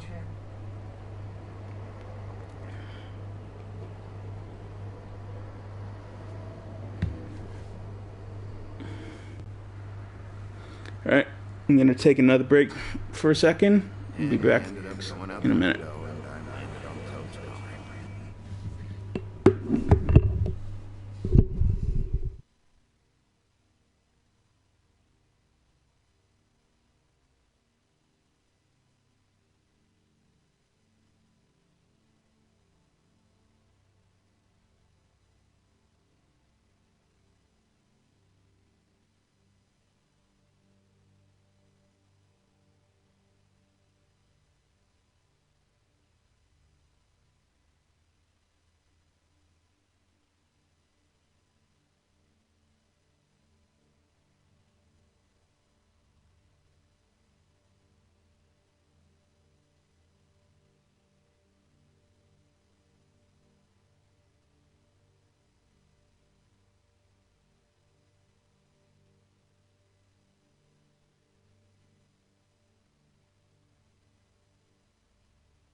Alright, so we're just about done here.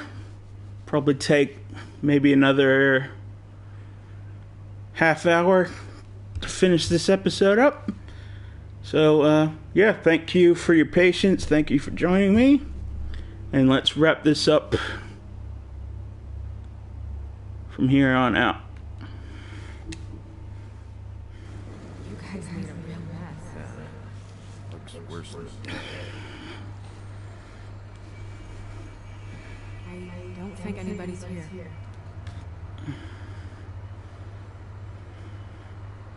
we came all this way from her. Let me try and breeze through this on a bit. All right, son. All right, he's gone.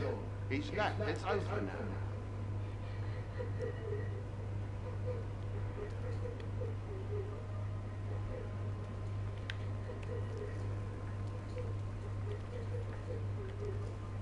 That is son. Dogs, I think. Be nice, okay? So again, I want to highlight the voice acting here, because we got Melissa Hutchison playing double duty here, also playing Toad Jr. in this scene, and you can tell it's a lot closer to the Clementine voice that she uses in the Walking Dead game. Bigby! And Miss White! Surely you didn't come all this way just for my bother.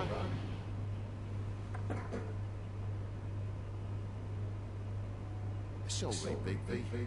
It's embarrassing to have to admit, but I thought it was someone else in Wookie's place. There wasn't, though. Not when I checked. Nothing but a leaky drain pipe. Imagination must have got the best of me. So, you know, false alarm. Sorry for dragging Miss White into this, but thanks for coming.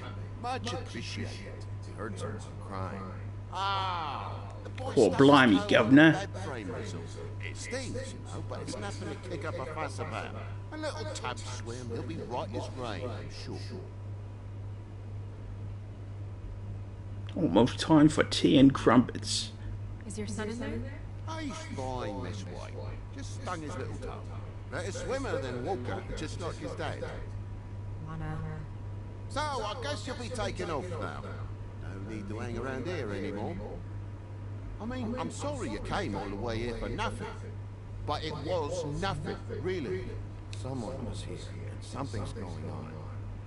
Just so this trip wasn't a complete waste of time, I'm gonna look around a bit before we leave, okay? The longer you talk, the longer this takes. So just stand over there and shut up. All right. I just don't want to waste your time, that's all. Have a seat. Have a cup of tea. Whatever you like. TJ? Are you alright? There you are. I don't mean to intrude, but Flycatcher said you had a pretty awesome insect collection, and I was wondering if you could perhaps let me see it? It has a weevil. Ooh. Ah, it's so cute. Just mind the upholstery while you're looking for nothing. Yeah, sure thing. Yeah, so this is a fine example of what I was talking about earlier with Mr. Toad's obsession with race cars. Like, you got the checkered flag wallpaper, you got the different kinds of motor cars and the framed pictures, you got him in his racing gear, you got Grand Prix posters, you know, hubcaps put on all over the walls. Like, it's a pretty defining character trait.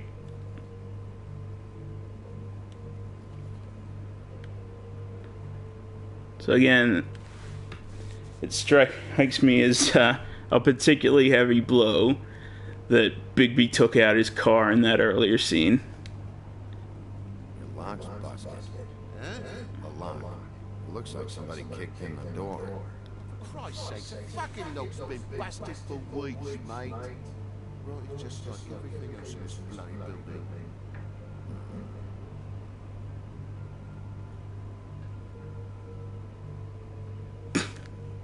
I love that side-eye glance he does every time he does it. And the lamp's broke, too. Fucking hell. Damn thing must have fell off the table. The lamp just fell off the table. You know, with this place, it's like living on a foundation of termites, it is. All so cheap, it's a wonder it stays standing as long as it does.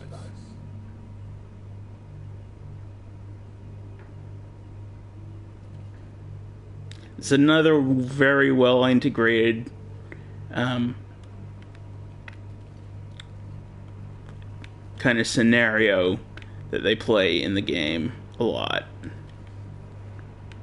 You know, you're not just doing the investigation of all these different clues. You're also doing an interrogation as well, trying to find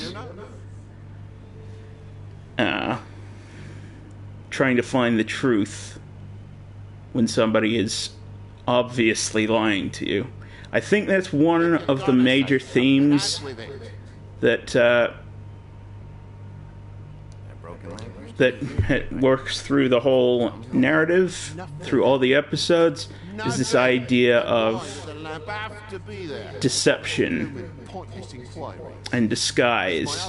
You know, everybody's pretending to be something they're not. Nobody's telling you. Nobody's telling you the truth until they're pressed. I did some refiguring.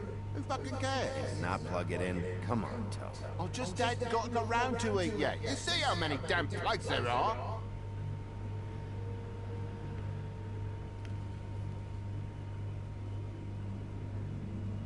Yeah, he's even got petrolhead magazines. Yeah. They gave him one trait, but they stuck to it.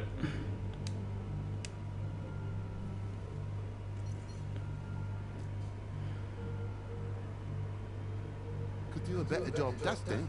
Oh no. Oh, what happened? What happened? There's fresh blood on the tip. You could smell it from the door. I was poking the coals and it slipped a bit. Sliced up in my foot like a seashell. Looked like a shit out of thing. Sounds painful. Oi, don't you go mother any now. The wound didn't sit very long, you know. Perks of being a favour, I suppose. And a frog.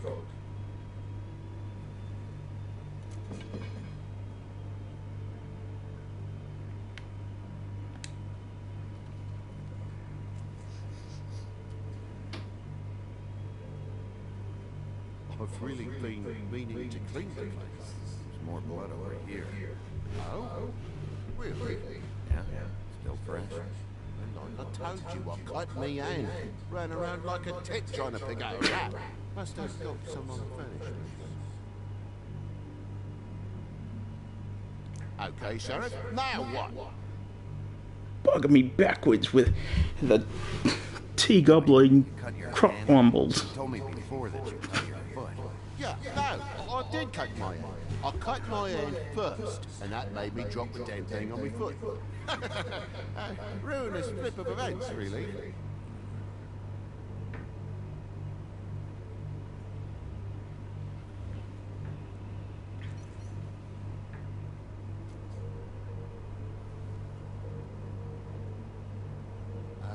God, will you not make a big faff out of this?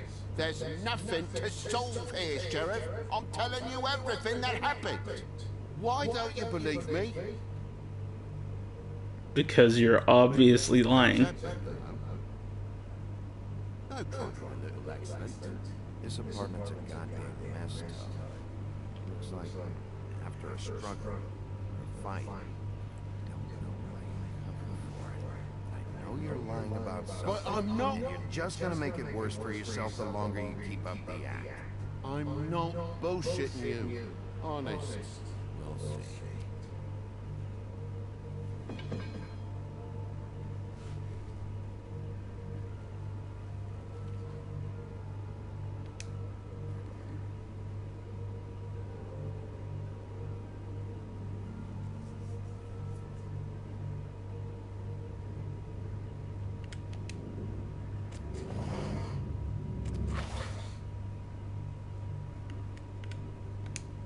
What is it now? If it's blood, you know what happened. There's marks here on the windows. And what's that about? No real reason.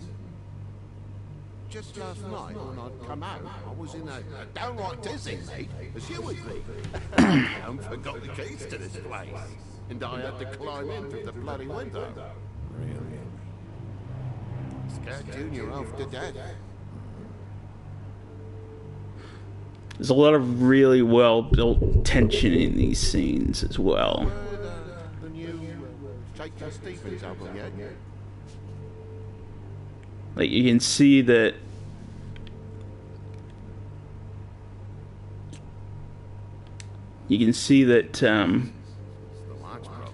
they're kind of breaking, struggling to hold it together as he's doing these interrogation scenes.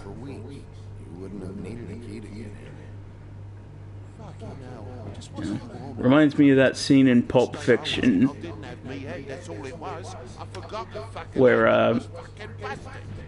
And I'll tell you what else. Samuel L. Jackson is just commanding that scene. Not really saying anything explicit, but just absolutely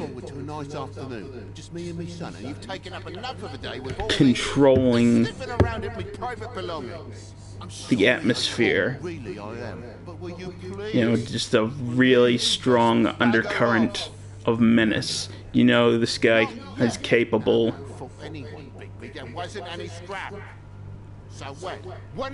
of really going off the handle at any minute.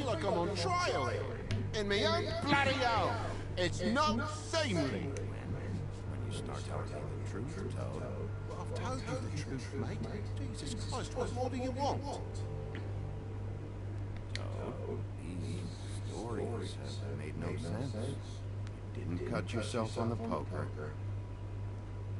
I especially like it. I find it a lot more intimidating when you have somebody who's obviously a tough guy, who's obviously capable of doing some serious damage, and he just talks to you in this very low-key, sensible, diplomatic kind of way. Because you just know if you set one foot wrong, all hell's gonna break loose. And that's much more intimidating to me than somebody who just yells and screams in your face in a big rage. He come barging in, screaming about something a woodsman had. Well, thought he had, I don't know. He tore up the place, beat me up when I said I didn't have it. And if you had come in when I asked you to, maybe he wouldn't have had the nerve to strong-arm me boy. No, it really doesn't make a difference. What the hell does he care? It's always the same with you, isn't it? If I'm in trouble, need help, forgot about something, you always take the long day to get it. What if he done something worse, eh? I'm tired of feeling trivial, mate. A lot of us are. We're sorry, TJ. Really. We were lucky it didn't go any further. What was he looking for? I have no idea. I would have told him. I wanted to, really, I did. But he said if word of this ever got back to him, if he ever thought you knew, or Miss White, he'd come back and kill me. We even tried to get the bastard a coat. He wouldn't take it. Whose coat? The girl. Dad borrows things from people who live here. Sometimes. Borrows? Steal nothing.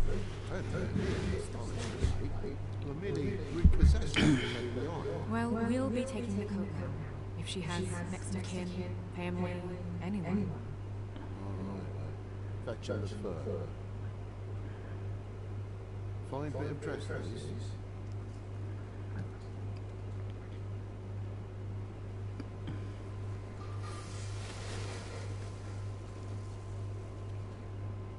No, I won't wear it. Wait.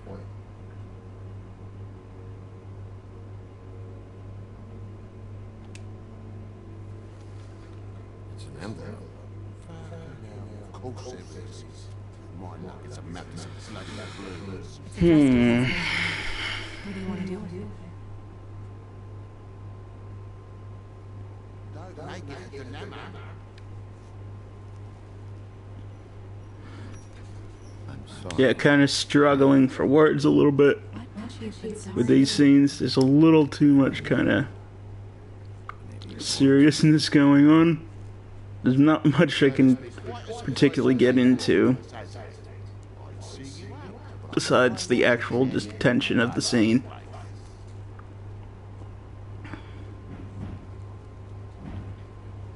It was very nice talking to you, TJ. Thanks. See ya. And don't worry about what happened earlier. Just feel better, okay? And if you're looking for the woodsman, try down at the trip track.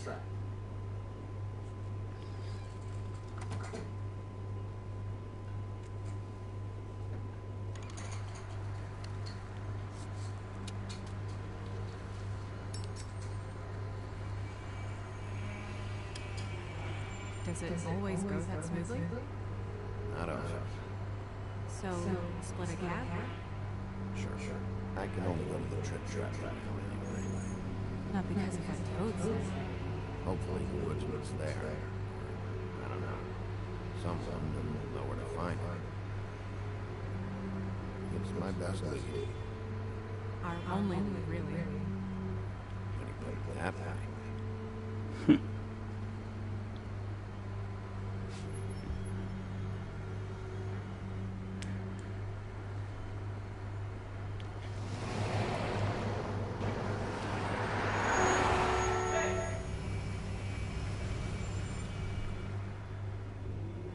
Every time I think I'm getting a handle on what's going on, things just get more complicated.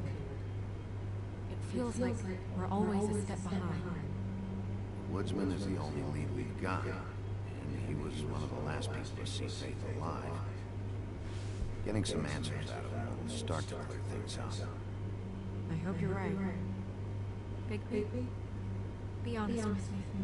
Who do you think did this?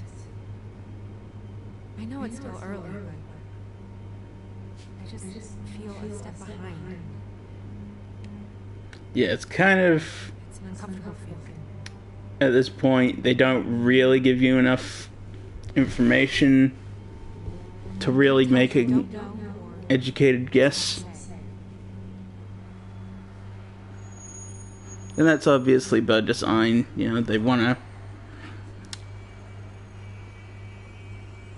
to dole out the details. They want to dole out the clues Thanks. at a steady pace so that you don't get ahead of the mystery. Never mind. Wasn't important. Oh, okay. Well, it's nothing. I just...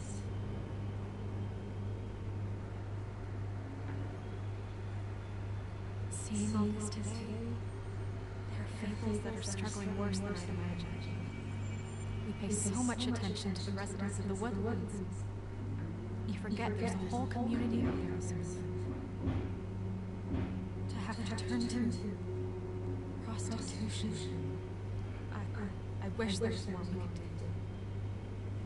This isn't how I thought it would be. But Crane runs things his own way. You're doing your best. It's all anyone can do. Obviously, you don't know what I do all day.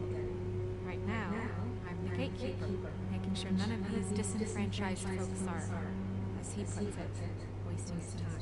Yeah, I feel like at this point in the game, in this point in the episode, this particular scene, and a little bit of the last scene too, it drags a little bit. The fables who walk in through the back door like Blueberry, You know, the all the time in the world for them. You try coming through the front door, through the proper channels. plot's a little lagging. You know, the action kind of stalls a little bit. But these are also like good character pieces.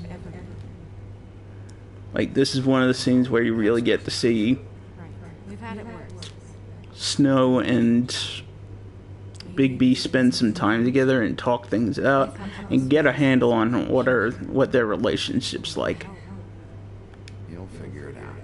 You're better than I am at this political stuff. Well, that's not saying much. I trust you to make the right decision. I hope you're right.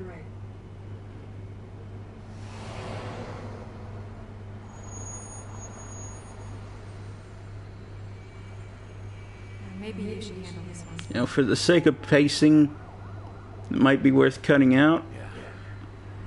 But you'd probably lose more than you would gain by excising it. And there's that ginger fuck in the background again.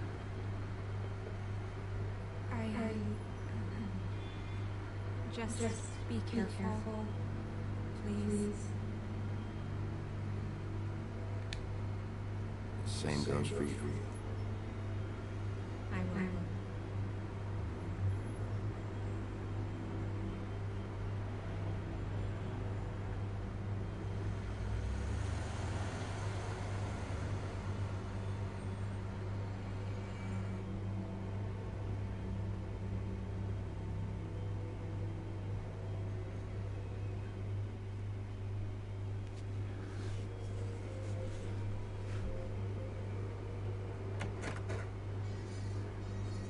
So trip it up and down.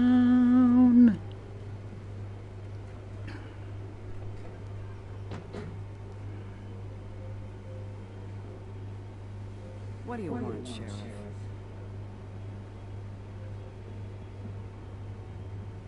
I'm looking for the woodsman. Well, he's not here. So I guess you can go now. Look, I'm not even gonna ask where he is now, okay? I just want to know the last time he was here. That's all. Who? Being nuts. So try again. He hasn't been here for a few weeks. This is another example of the scene where No, maybe. I don't know. Bigby is really kind of Been here in a while. very subtly strong-arming I don't know. these people and trying to ring them for information without being, Does he tell you when to close, too? like, actively violent about it. Tell me when to tell you to fuck off.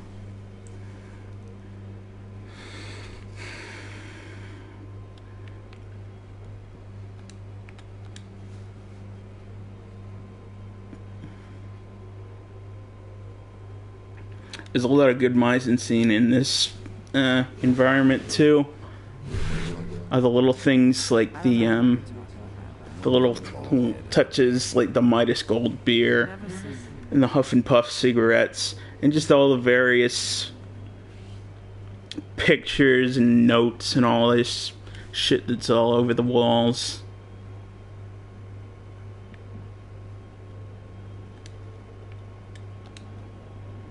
You know, gives a sense of a very lived-in environment, and they're also like little cute touches.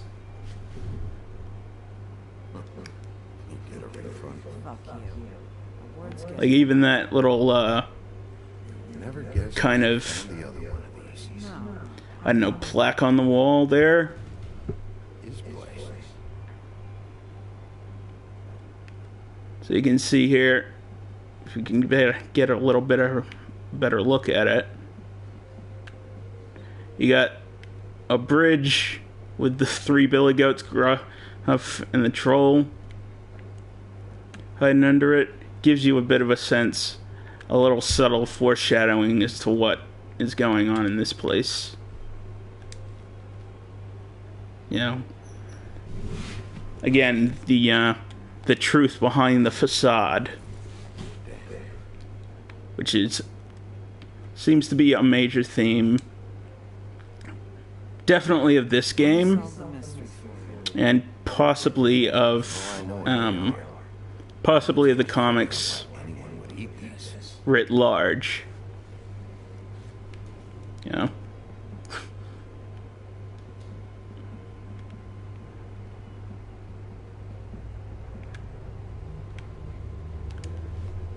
Keep saying you know a lot. Playing? I mean, if you know, why would you need me to tell you? You're not playing. You don't mind if I... It's such a dick move. That's again what I'm talking about with the Pulp Fiction parallels. H. Well, that Just being a real dick, So, who's WD? No, I... strong arming Also the first letter. people, Yeah, I get it. just establishing your authority by inconveniencing them. You know, and it's in Pulp Fiction, it's the guy taking away his burger and his soft drink, or his soda, I guess most of you would call it. You know, it's establishing dominance.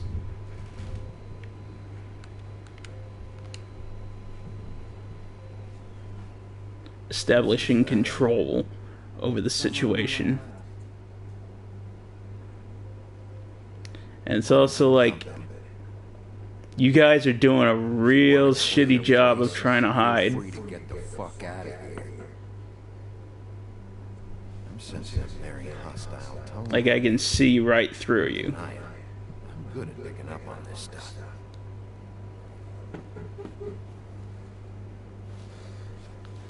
A lot of stools in this place. But there's only one right next to you. You gonna order something? Or you just here to follow my master?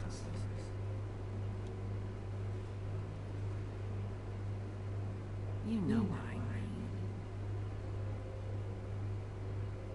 Give me a Midas gold. You want a wine? No. Well, I don't got any anyway. That's funny. Yep. Think it's fucking hilarious. It was alright.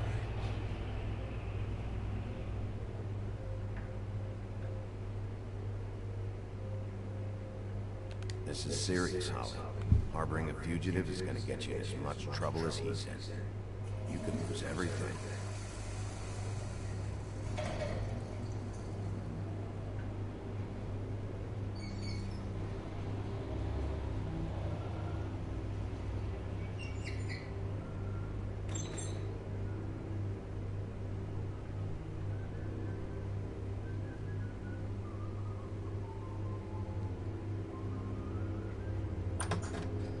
Very effective use of a toilet flush to build tension in the scene.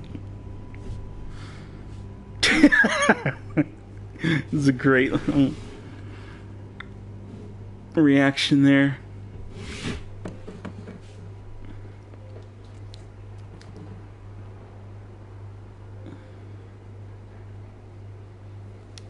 Saved your beer for you. Hollywood. There's that telltale engine not quite doing what it's supposed to. Here you are.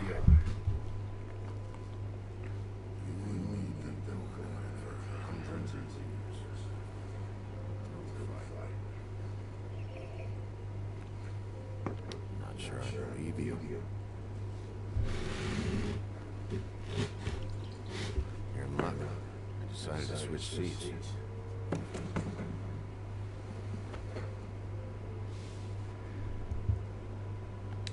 Last fella put his hand on me. Ended up with an axe in his head. Last fella I put my hand on ended up in the ground. Yeah, I know who you are, so I kind of doubt that.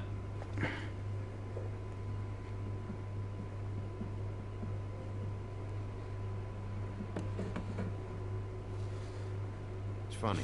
Just a minute ago, no one seemed to know who you were. Yeah.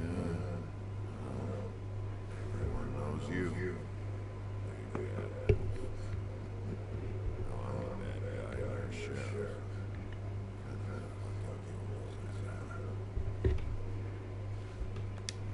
There's not much to explain.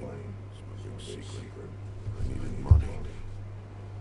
I walked past her place for weeks. It looked like it. She's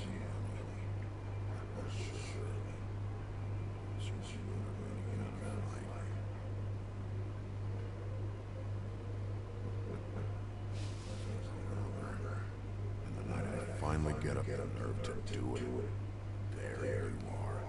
Fucking things up to me. You were just in the wrong place at the wrong time.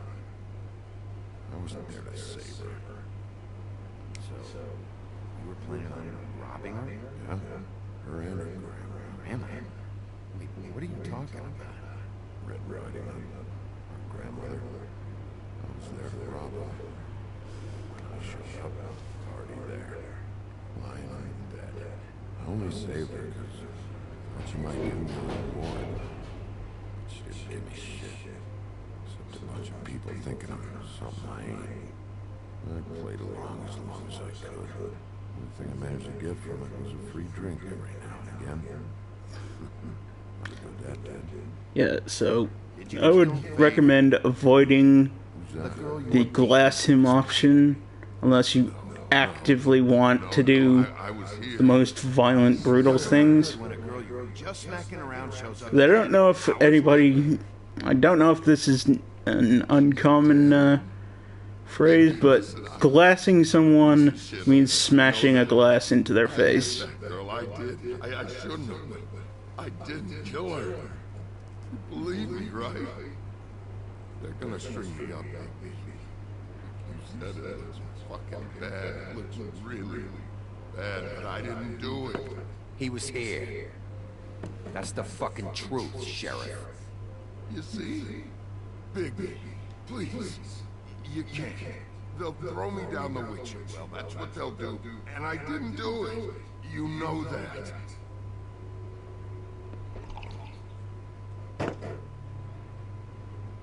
Hey, stop! This isn't what I want. Shut the fuck up, Woody! Shit ain't just about you. This fucking lapdog. He comes sniffing around this part of town when a rich fucks in the woodlands need a shakedown. Ain't that right, Big B? You're backing the wrong guy. If you saw what I saw last night, you'd know that. What I see is someone who wouldn't be here if I was the one needing the law for some help. Holly's sister goes missing. No one gives two shits about her. Paperwork, waiting rooms, and that bitch Snow White looking right past me, then ushering me out the fucking door.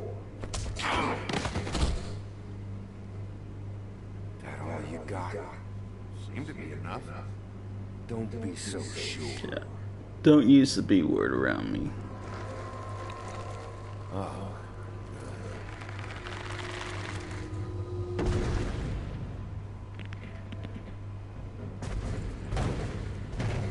Should have walked out of here when you had the chance. Come on. You're scaring the lady. Don't worry about me.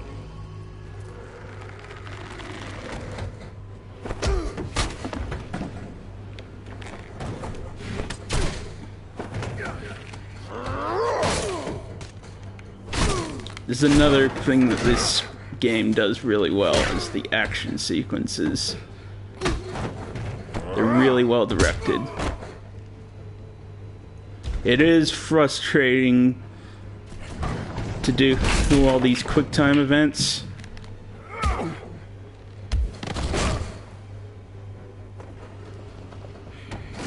But I don't know how else you would have done it with the engine that they've got.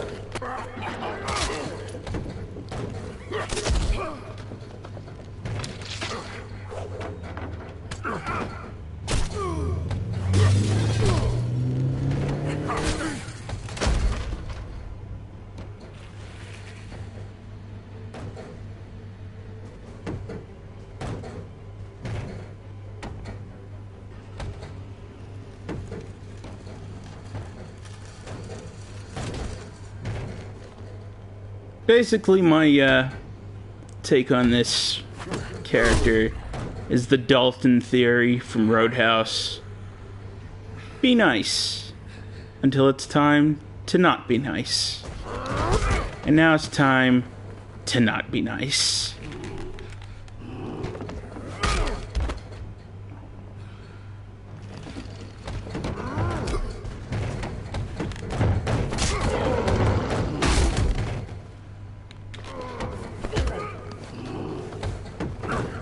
This is what you get for fucking with me. Could have done this nice and easy.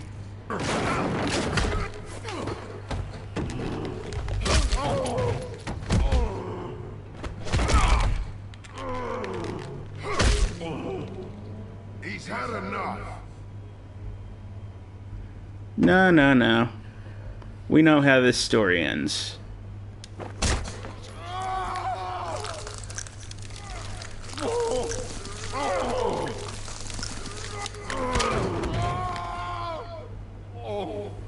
I'm the lapdog. Here. Thanks. You fucking monster!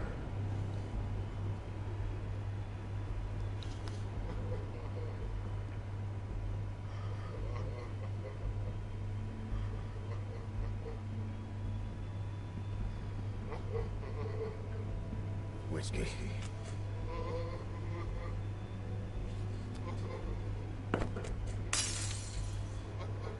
Double.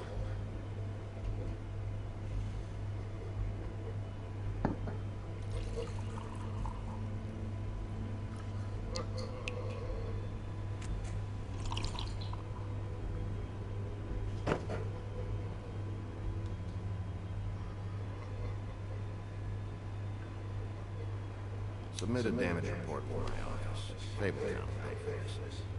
Charge of drink on cocktail. And the glasses. Don't even think about it. Is this the type of treatment I can expect if I let you take me in? If you run, it'll be worse. Trust me. I mean, at some point you just gotta learn to cooperate. Alright, I got $100 for the first bloke that can tell me something about a girl named...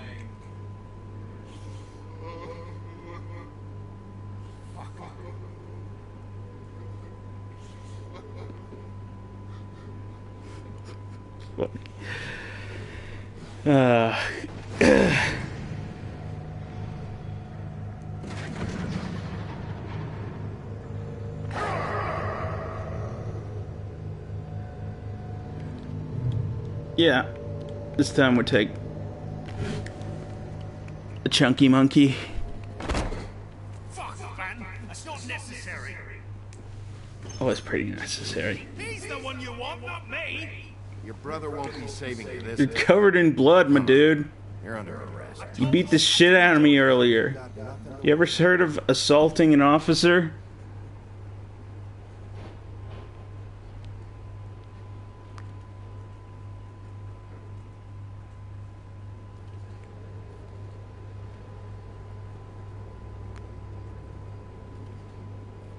It's funny how quickly a little bit of authority turns you into a fascist.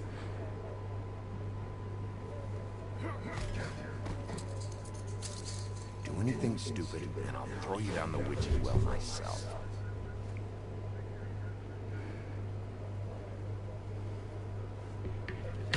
Alright.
I love that gag the first time around. I could not believe how well that synced up. Where's your brother? Fuck you. Give me one good reason I should tell you anything. 'Cause I'll rip your fucking throat out? Where's the rest of them? Serial killer. Oh my. A serial killer? God, it's one of us. Wait, the woodsman still walking the streets. We've got to put a lid on this. If you can't manage it, I'll find someone who can. I found out where she's been staying. I know she's here. You must have seen her. What are the two of you hiding? Thanks. Not saying anything. Doesn't matter. Maybe you just want to punch someone. We can arrange that. What did you do? Friend on friend. At the end of the end. Jesus Christ, baby. Is that you? So I'm pretty sure you don't see any of that stuff in the next episode. But anyway, that took a little longer than I thought it would. But we're finished with that first episode. So, next stream we'll be picking it up with episode number 2. Until then, the usual content creator stuff. If you like what you saw, please click that follow button or subscribe. Turn on your notifications to Find out when I stream next. No? Whatever. And, yeah, until next time, thanks for watching. Stay positive, and be excellent to each other. Love and rockets.